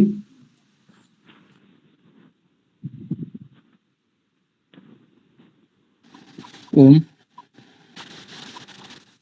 सबसे पहले तो मैं अनुष्का की माता जी को बहुत सारा साधुवाद देना चाहूँ को दिया। और तो मैं घाटी में है ना और वीर लेते हैं, ये उन्होंने अपनी वाणी से और काव्य से सिद्ध किया है आज। और बहुत ही सुंदर उन्होंने काव्य की रचना की है। और एक एक उनकी जो क्रिया है, प्रतिक्रिया है, जो इस्लामी आक्रांता है, जो चोर है, डरपोक है, उनके प्रत्येक किए हुए कृत्य पर एकदम सटीकता से उन्होंने प्रतिकार करते हुए उत्तर दिया है। और बहुत सारा साधुवाद, उनको कोटि कोटि नमन है।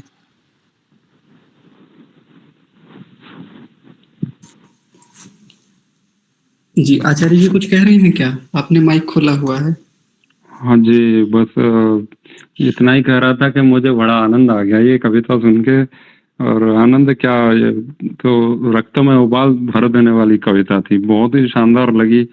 आप बता रहे थे मुरैना से हैं, तो इतना तो शायद स्वाभाविक ही होता है।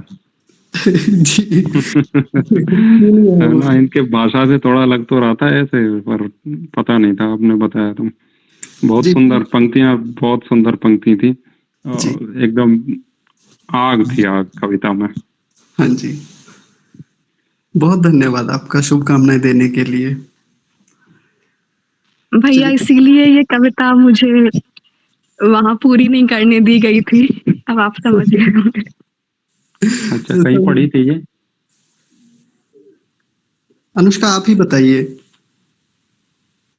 जी आचार्य जी, यहाँ देहरादून में ही आर्य समाज धामावाला है, तो वो अच्छा। इस्लाम बहुल क्षेत्र है। वहां पर मुस्लिम ज्यादा रहते हैं, तो वहां पर उनका वार्षिक कार्यक्रम था। तो वहां पर मैंने ये कविता पढ़ी थी, तो मुझे पता था कि पूरी तो नहीं हो पाएगी, तो बस अंतिम की कुछ पंक्तियां बची थी, तो पूरी नहीं हो पाई थी। और तो फिर अब की बार यहाँ किसी कार्यक्रम में ना यहाँ पूरी करवा देंगे, ठीक है? जी बिल्कुल, बहुत धन्यवाद आपका। लीजिए, मंच भी मिल गया आपको अब आगे के लिए। हाँ, खूब दाड़ के बोलना, कोई समस्या नहीं है अपने अब कार्यक्रम में कहीं भी। जी ठीक है। आर्य जी आप कुछ कह रहे हैं क्या?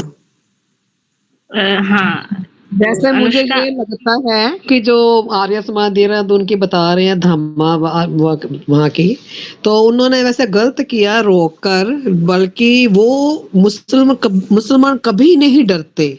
हम ही क्यों डरते हैं वैसे देखा जाए। अगर वो सच्चाई एक बयान करी, इतनी सुंदर कविता उन्होंने बोली, इतना जोश भरा हुआ, इतनी मतलब रियलिटी, फिर भी वो रोक रहे हैं, मना कर रहे हैं। आप बस ये उनका भी बस रोकना गलत था।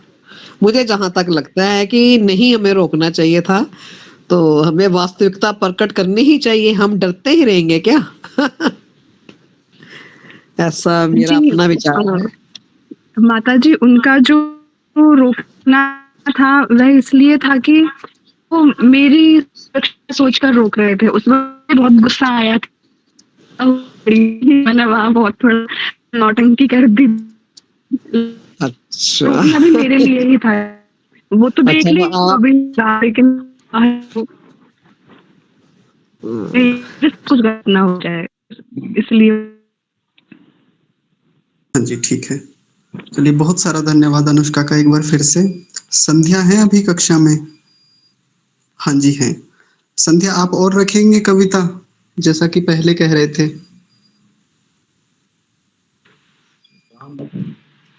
जी मैं देखिए मैंने तो वैसे पहले ही कह दिया था कि कविताएं का मेरी ये पहली कविता है, लेकिन फिर भी मैं मेरी कविता का प्राण बता देती हूँ कि इस कविता का आधार स्तंभ क्या है। तो 2 मिनट बता सकती हूँ, चलेगा? जी तोड़ेगा, आप बोलिए अच्छे से। तो मैंने जो ये अभी कविता बोली थी उसका जो प्राण है, आधार क्या है, वो बताती हूँ।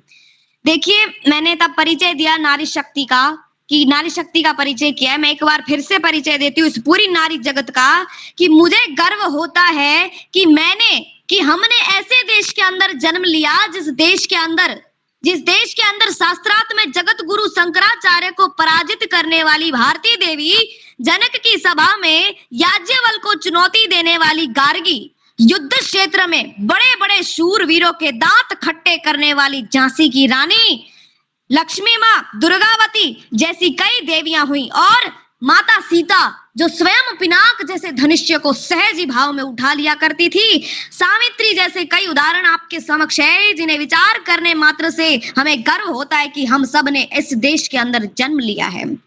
देखिए आप जानते हो कि यह धरा कैसी है? ये धरा देवों, ऋषियों, महर्षियों, वीर पुरुषों, संतों और तपस्वियों की भूमि है।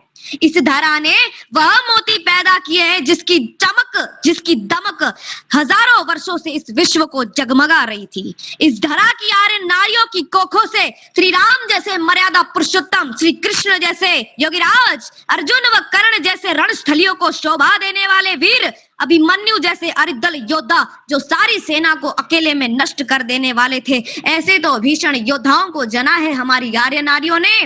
और आर्यों, इन जो महापुरुष थे, जो वीर थे, इनका गांठ गढ़ने वाले भी कैसे थे? गौतम, कणाद, जयमनी, पतंजलि जैसे तो ऋषि थे। और ये पूरी पावन वैभवशाली धरा का आधार स्तंभ गुरुकुल और वेद विद्या के द्वारा ही सींचा जाता था। लेकिन आज इस पूरे समाज की, इतिहास के धारकों की दशा तो देखो, क्या दशा हो गई है? क्या आज इस धरा ने मोतियों को पकाना छोड़ दिया है, या फिर आर्य नारियों की कोख में अब वह सामर्थ्यता ही नहीं रही? अरे आज भी आप चाहे तो हर गली, हर घर में से राम और कृष्ण निकाल सकते हैं। आप चाहे तो हर घर में से कर्ण व अर्जुन को पैदा कर सकते हैं। आज भी गौतम, जयमनी जैसे मूर्तिकार इनको गढ़ सकते हैं, परंतु इसके लिए क्या करना होगा? पुनः गुरुकुल की स्थापना करनी होगी, तुम्हें तपना होगा, तुम्हें जागना होगा, तभी तो ये संभव हो पाएगा, तभी तो राम जैसे बनेंगे।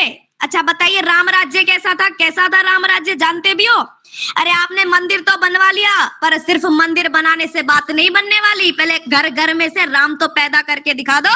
कैसा था राम राज्य? अरे राम के राज्य में विधवाओं का क्रंदन नहीं हुआ करता था, राम के राज्य में किसी के दरवाजे पर ताला नहीं लगता था, राम के राज्य में पुत्र की मृत्यु पिता के पहले नहीं हुआ करती थी, राम के राज्य में शराबी शराब पी करके तन धन मन की हानि नहीं किया करता था, राम के राज्य में पजड़ी बना करके जुआ नहीं खेला जाता था, राम के राज्य में दारू के ठेके नहीं लगाए जाते थे, राम के राज्य में गौ की हत्या नहीं हुआ करती थी। आज तुम मुझे ये बता दो कि इस देश के अंदर कुछ भी ऐसा घटित हो तो कैसे कह दे कि राम राज्य आ गया?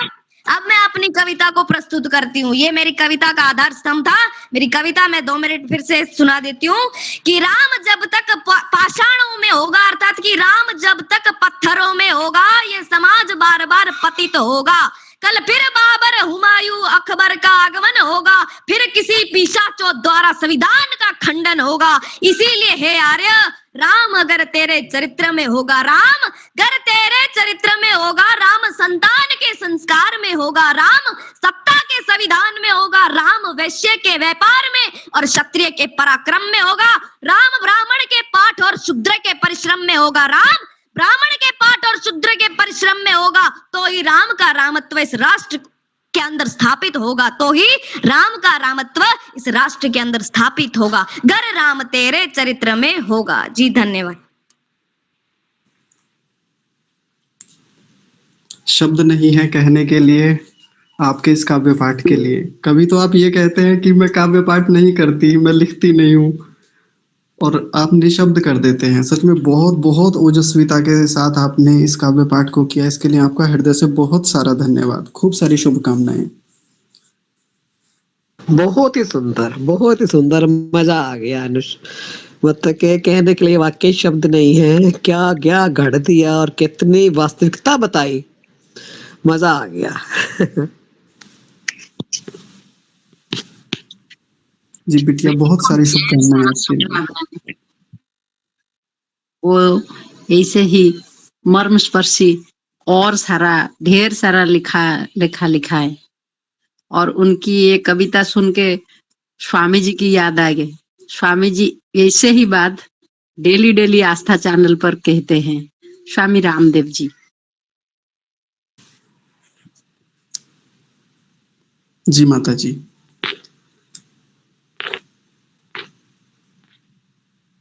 चलिए आगे बढ़ा जाए। अभी हमारे आचार्य जी एक सेकंड मैं आपके लिए भी कहूंगी कि जो आपके जो शैली है सबको बढ़ावा देने की, और आप मैं बता नहीं सकती कि कितना आप आगे बढ़ाते हो, कितना आप मतलब कि प्रोत्साहित करते हो, आगे हौसला देते हो। वाह, उसमें ही हमें बहुत ही मजा आ रहा है कि आपको मैं देख रही हूँ कि बहुत ही सुंदर आप इसको चला रहे हो, अपना समय भी दे रहे हो, सबको बढ़ा भी रहे हो और उनको अंदर इतना उत्साह भी भर रहे हो। आपका बहुत बहुत आचार्य जी धन्यवाद। माता जी पहले तो आपका धन्यवाद। और मैं एक बात बता दूं, मैं आचार्य नहीं हूं, मैं तो बस ऐसे ही साधारण एक विद्यार्थी हूं बस मात्र। जी अभी हमारी कक्षा जिससे विद्या लेते हैं आप बहुत काम कर रहे हो, आप बहुत कुछ कर रहे हो, मैं जानती हूँ, मुझे पता है। धन्यवाद। हाँ जी ठीक है। अच्छा गार्गी बहन जी, आप कुछ कह रहे थे? जी आचार्य जी नमस्ते। नमस्ते जी। ये आचार्य प्रशांत जी को भी नमस्ते। इनका वीडियो मैं बहुत सुनती हूँ, आज देखी तो मन किया उनसे 2 बात करने के लिए। आचार्य प्रशांत से थोड़ा बात करा दीजिए। जी जी नमस्ते जी नमस्ते। नमस्ते आचार्य जी, मैं आपकी वीडियो बहुत सुनती हूँ, सुनने के बाद बहुत अच्छा लगता है मुझे नहीं मालूम था, आज आपसे मेरी आज देखी मैंने तो बहुत मन में खुशी हुई। बहुत बढ़िया। जी आचार्य जी ठीक है। अच्छा मीरा बिटिया ने हाथ खड़ा किया हुआ है, आप कुछ बोलेंगे बिटिया? ओम नमस्ते आचार्य जी। नमस्ते जी। मैं आज बहुत खुश हूँ, आचार्य प्रशांत जी कक्षा में जुड़े हैं ना, तो मुझे बहुत खुशी हुई। और मैंने तो कोई कविता आज तक नहीं लिखी, लेकिन यूट्यूब के माध्यम से आचार्य प्रशांत जी का एक भजन सुना था, जो अगर आप लोग चाहें तो रख दें। बहुत अच्छा मुझे लगा वो भजन, तो बस यही कहना। सुनाइए सुनाइए, भजन ही सुनाइए। जी। जब नर तन तुम्हें निरोग मिला, सत्संगत का भी योग मिला, फिर भी कृपानुभव करके, यदि फिर भी कृपानुभव करके तुम भव सागर से तर न सके, फिर मत कहना कुछ कर न सके, फिर मत कहना कुछ कर न सके। जब जग में जो कुछ भी पाओगे, सब यहीं छोड़ के जाओगे, पछताओगे तुम यदि अपना, पछताओगे तुम यदि अपना पुण्यों से जीवन भर न सके, फिर मत कहना कुछ कर न सके, फिर मत कहना कुछ कर न सके, मत कहना कुछ कर न सके।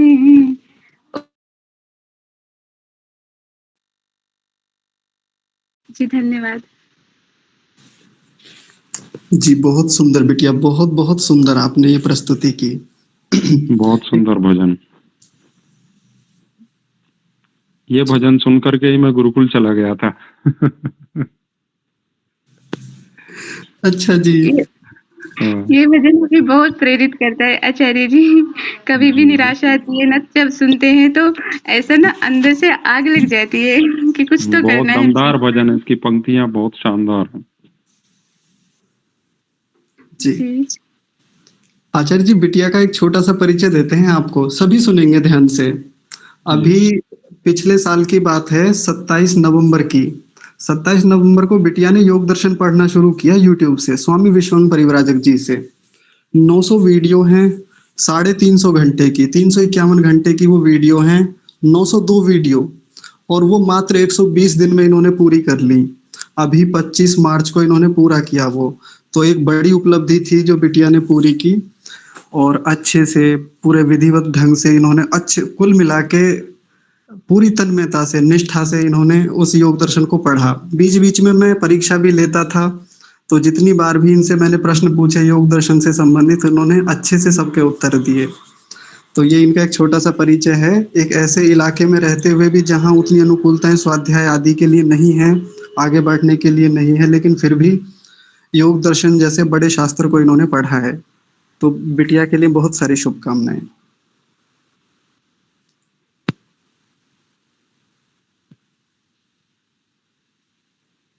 हाँ जी, ये मीरा जी की बात कर रहे हैं आप, जिन्होंने अभी गाया भजन, है ना? हाँ जी, हाँ जी। अच्छा अच्छा, क्या बात है, जिज्ञासा और भाव से भरे हुए हैं। वैसे लोग YouTube से उतना पढ़ नहीं पाते हैं, सुन नहीं पाते हैं, बोर हो जाते हैं, ये रोज का एक वीडियो भी नहीं देख सकते 1 घंटे का। तो 900 वीडियो देखना बड़ी बात है, मतलब अपनी जिज्ञासा को दिखाता है कि कितना है अपने अंदर। बहुत बहुत साधुवाद इसके लिए जी। बहुत बहुत धन्यवाद आपके आचार्य जी। हमारी बहुत ही कभी आपसे ऐसे ईश्वर की कृपा।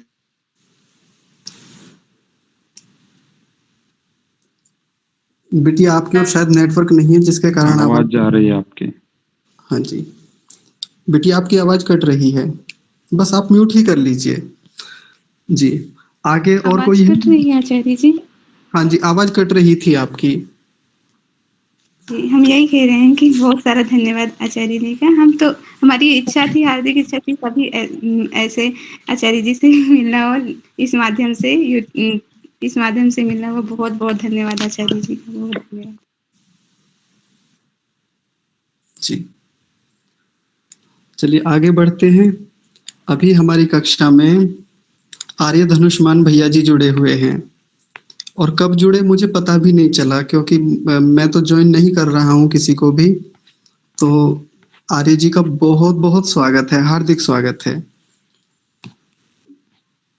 मैं भैया से निवेदन करूंगा कि आप भी कोई काव्य पाठ हमारे सामने प्रस्तुत करें। जी, सभी को नमस्ते। ओम। मेरी ध्वनि आ रही है आपको? हाँ जी, आ रही है जी, सभी को नमस्ते। और अनुमानतः मैं अगले 5 मिनट लेना चाहूंगा आप लोगों की अनुमति से। Can I proceed? जी जी जी, बिल्कुल, आप शुरू कीजिए। आइए एक बार मिलकर वेद मंत्र पाठ पूर्वक अपनी बात को आरंभ करूंगा। तो ऋग्वेद का एक सस्वर पाठ अर्थ सहित रखता हूँ आर्याभिविनय पुस्तक से, तो कृपा कर ध्यान देकर सुनेंगे। ओम मृळानो रुद्रो तनोमयस्कृधि क्षयद्वीराय नमसा विधेमते यच्छञ्चयोश्च मनुराये जे पिता तदश्याम तव रुद्र प्रणीतिषु। ओम। हे दुष्टों को रुलाने वाले रुद्रेश्वर, हमको सुखी कर तथा हमारे लिए मय अर्थात अत्यंत सुख का संपादन कर। शत्रुओं के वीरों का क्षय करने वाले, आपकी नमस्कार आदि से अत्यंत परिचर्या करने वाले हम लोगों का रक्षण यथावत कर। हे रुद्र, आप हमारे पिता और पालक हो, हमारी सब प्रजा को सुखी कर और प्रजा के रोगों का भी नाश कर।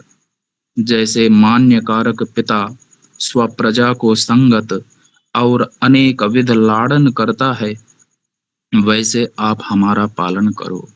हे भगवान, आपकी आज्ञा का प्रणय अर्थात उत्तम न्याययुक्त नीतियों में प्रवृत्त होके वीरों के चक्रवर्ती राज्य को आपके अनुग्रह से हम लोग प्राप्त हों।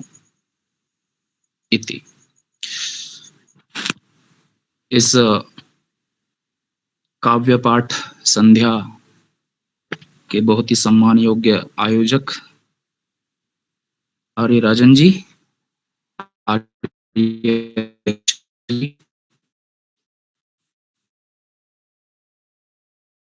जी, आदरणीय आचार्य प्रशांत जी, अनुमानतः प्रथम बार ही जिनसे साक्षात वार्ता का अवसर मिला है, और अन्यान्य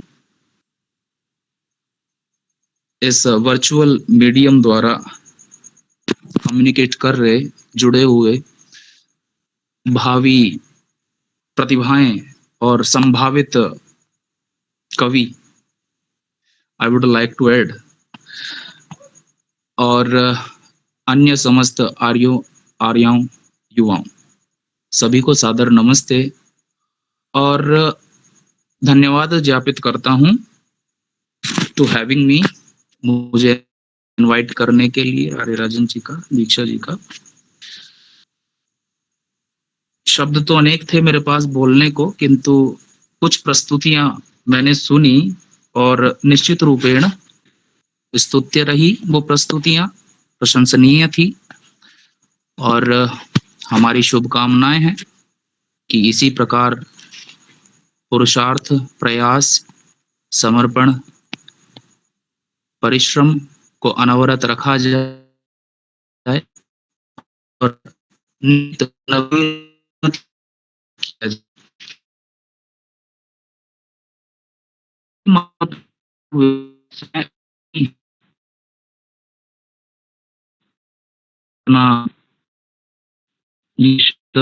एक बच्चन जी की कविता द्वारा रखना चाहूंगा।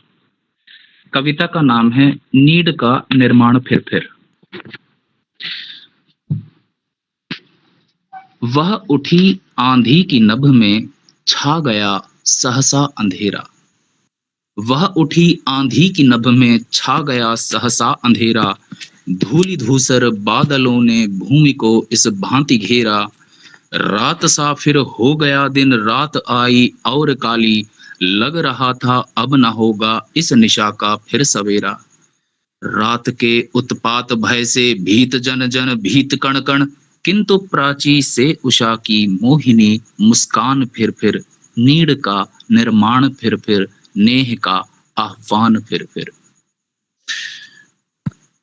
तो ये शब्द विशेष रूप से मैं समर्पित करता हूं हमारे भविष्य के जो पोटेंशियल रखने वाले पोएट और पोएटस हो सकते हैं, कवि और कवयित्री हो सकते हैं, उनके लिए विशेष रूप से। और अच्छा शब्द तो हर एक ही के लिए सार्थक हो सकता है यदि हम उनका सदुपयोग करें तो जब भी हम बढ़ें आगे और बाधा आए जो हमारे मार्ग को अवरुद्ध करें या हमारे घर को, घोंसले को तोड़ें, तो हमारा कर्तव्य बनता है कि नीड का हम निर्माण फिर फिर करें। हम बार बार उठें, पुनः पुनः बाउंस बैक करें, पुनः पुनः अपने बाधाओं को हटाते हुए उन्नति के मार्ग को प्रशस्त करने के लिए बढ़ते चलें, रुके नहीं। इन्हीं शब्दों के साथ आपने मुझे अवसर दिया, पुनश्च धन्यवाद करता हुआ अपनी वाणी को विराम देता हूं। और बहुत ही सुंदर लगा मुझे आपके मध्य सम्मिलित होकर। बहुत बहुत धन्यवाद। नमस्ते। जी भैया, आपका भी बहुत सारा धन्यवाद कक्षा में उपस्थित होने के लिए और ये एक उत्तम काव्य पाठ रखने के लिए।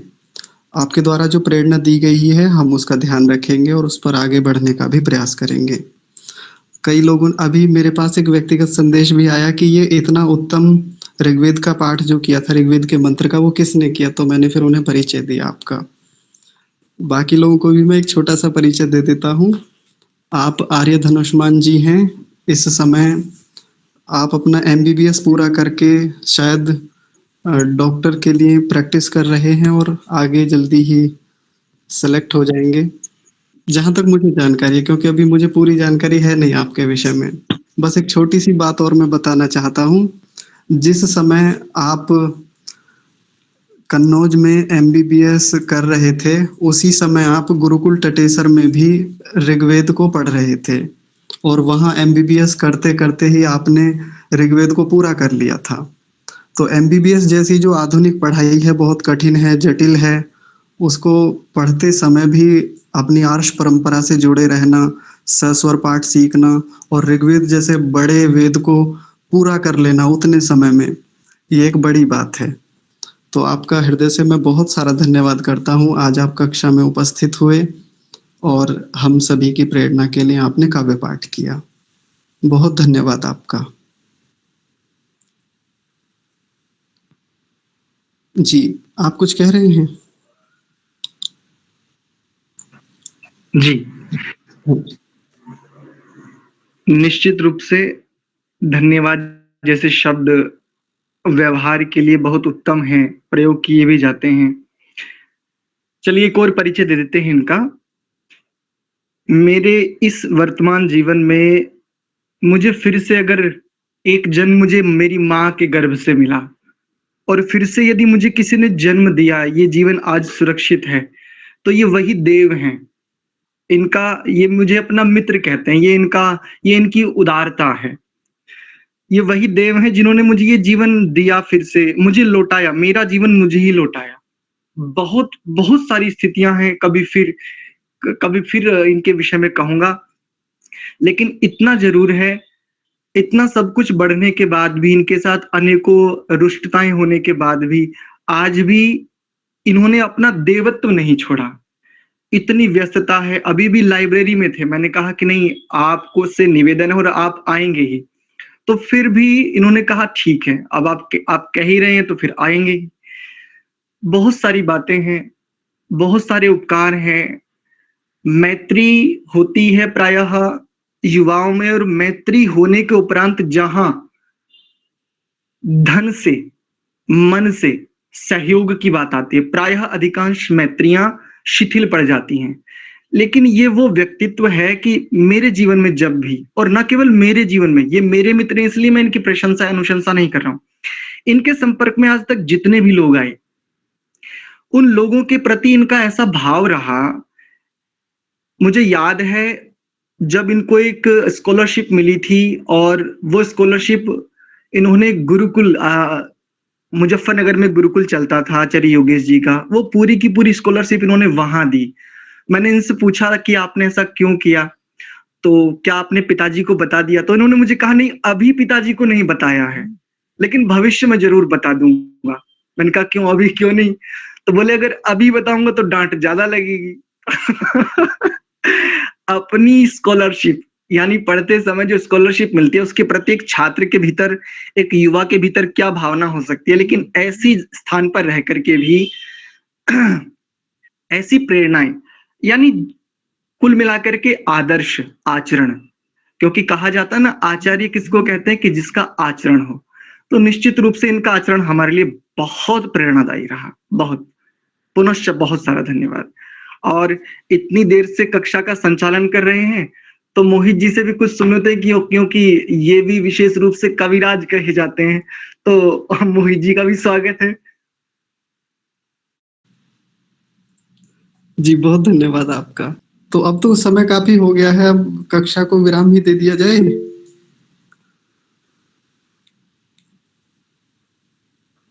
देख लो, फिर आपको कभी आज ऐसे ही नहीं दिया गया।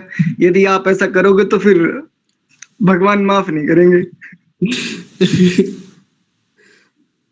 चलिए ठीक है, सिद्ध करने का प्रयास करेंगे फिर।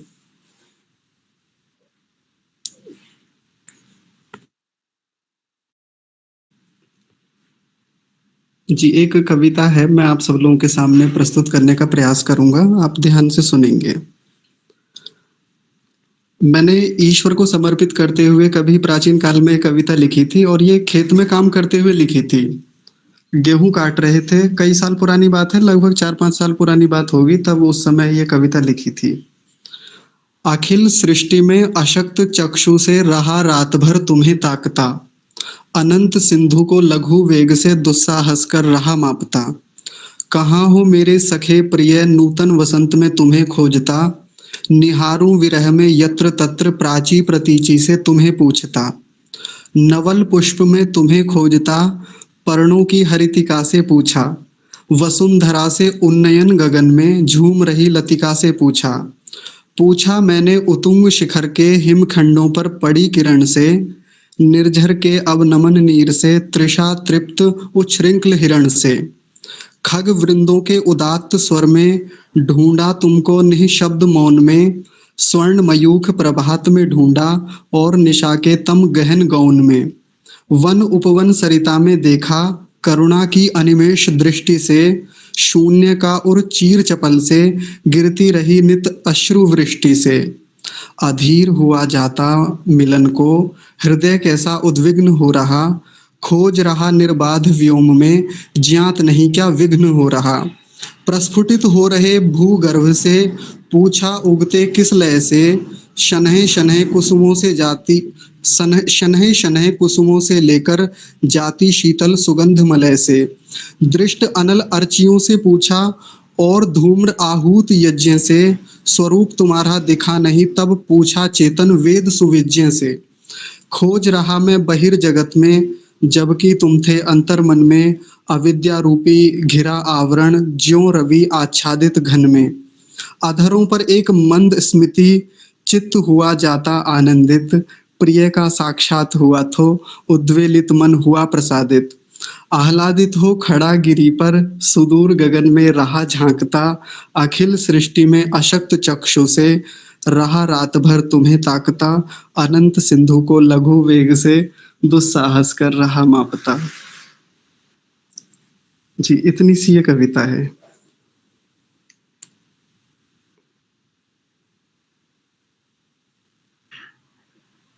अब देखिए आप सभी का कर्तव्य बनता है कि आप सभी की प्रशंसा आदि के लिए, उत्साहवर्धन के लिए ये निवेदन कर रहे थे, तो अब आप इनके लिए निवेदन कर दीजिए।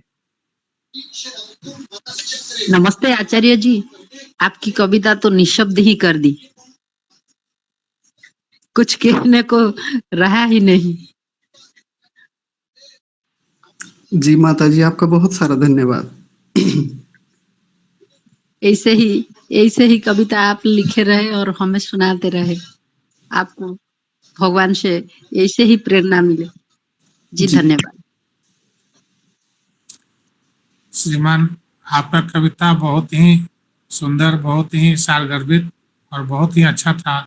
मेरा मन तो बार बार सुनने का करता है, तो कृपया करके हो सके तो इसे व्हाट्सएप पर डाल दें ताकि हम भी सुन सकें और फिर से दोबारा हम भी कोशिश करें इस बात को जानने की और समझने की और याद करने की। और बहुत बहुत धन्यवाद, आपने ऐसा कविता सुनाया जो कि मुझे मंत्र मुक्त कर दिया। जी आपका भी बहुत सारा धन्यवाद। अच्छा बस एक और रख दूं, छोटी सी है, बहुत छोटी सी, फिर समाप्ति कर देंगे। जी जी हाँ जी एक और रख देते हैं, छोटी सी लिखी थी। ये थोड़ी संस्कृत निष्ठ है, तत्समी शब्दों से युक्त है, तो समझ में ना भी आए ना फिर भी सुनिएगा, आनंद आएगा आपको सुन के। तुम भावों के श्वेत पत्र पर उत्कीर्ण स्वर्ण सम वर्ण कोई, तुषार बिंदु उज्ज्वलित सरस से भीगा पंकज पर्ण कोई। दिनकर की रश्मि से उत्कट शुभ्र तुम्हारा चित्त प्रिय, धृति क्षमा दम शौच विनय है सभी तुम्हारे वित्त प्रिय। ज्ञान द्युति से किया है तुमने अविद्या तम का प्रखर प्रलय, मरुभूमि में होता है ज्यों जल बिंदु का क्षिप्र विलय। अनल शिखा सा विकट तेज लोचन में उद्दीप्त प्रबल, हृदय को शीतल करती नित चंद्र मरीचि शीत धवल। सरलता की तुम प्रतिमूर्ति जलधि सा गांभीर्य महान, स्वाति बिंदु का करे चयन त्रिषा तप्त चातक वितान। तुम्हारे अलौकिक स्वरूप पर मेरा मन सहर्ष समर्पित, अनुवर्तन जन करे उसी का करो ऐसे यम नियम प्रवर्तित। आघात ताप को सहकर जैसे कुंदन बनता स्वर्ण कोई, तुम भावों के श्वेत पत्र पर उत्कीर्ण स्वर्ण सम वर्ण कोई। तुषार बिंदु उज्ज्वलित सरस से भीगा पंकज पर्ण कोई। बस इतनी सी है ये कविता। तो फिर आप सब लोगों की अनुमति हो तो आज की कक्षा को यहीं समाप्त किया जाए।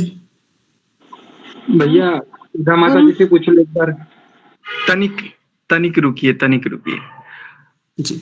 देखिए, बहुत सारा धन्यवाद। निश्चित रूप से शब्दों का समायोजन, भावों का उत्कीर्णन, ये सारी व्यवस्थाएं, इनका संयोजन, ये आंतरिक संपदा है और इस संपदा को समझना, सुनना, ये निश्चित रूप से बड़ा कर्णप्रिय लगता है, प्रेरणाप्रद भी होता है इत्यादि।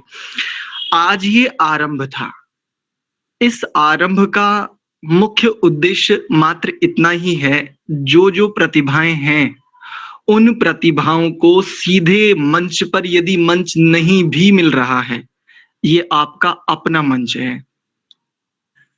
जब भी अनुकूलता होगी तब इस प्रकार के आयोजन होंगे और अभी तो बहुत कुछ छिपा हुआ है, बहुत कुछ छिपा हुआ है। आज तो प्रारंभ ही है, ये प्रथम बार है और प्रथम बार इतने लोगों का उपस्थित होना, इतने लोगों के द्वारा काव्य पाठ किया जाना, यहीं से अनुमान लगा सकते हैं कि कितनी प्रतिभाएं हैं।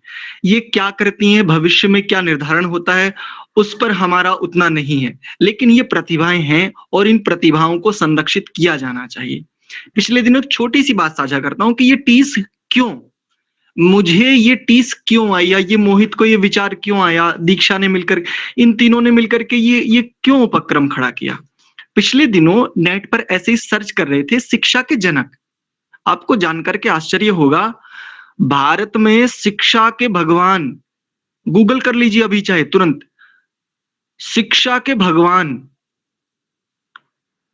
लॉर्ड मैकाले हैं।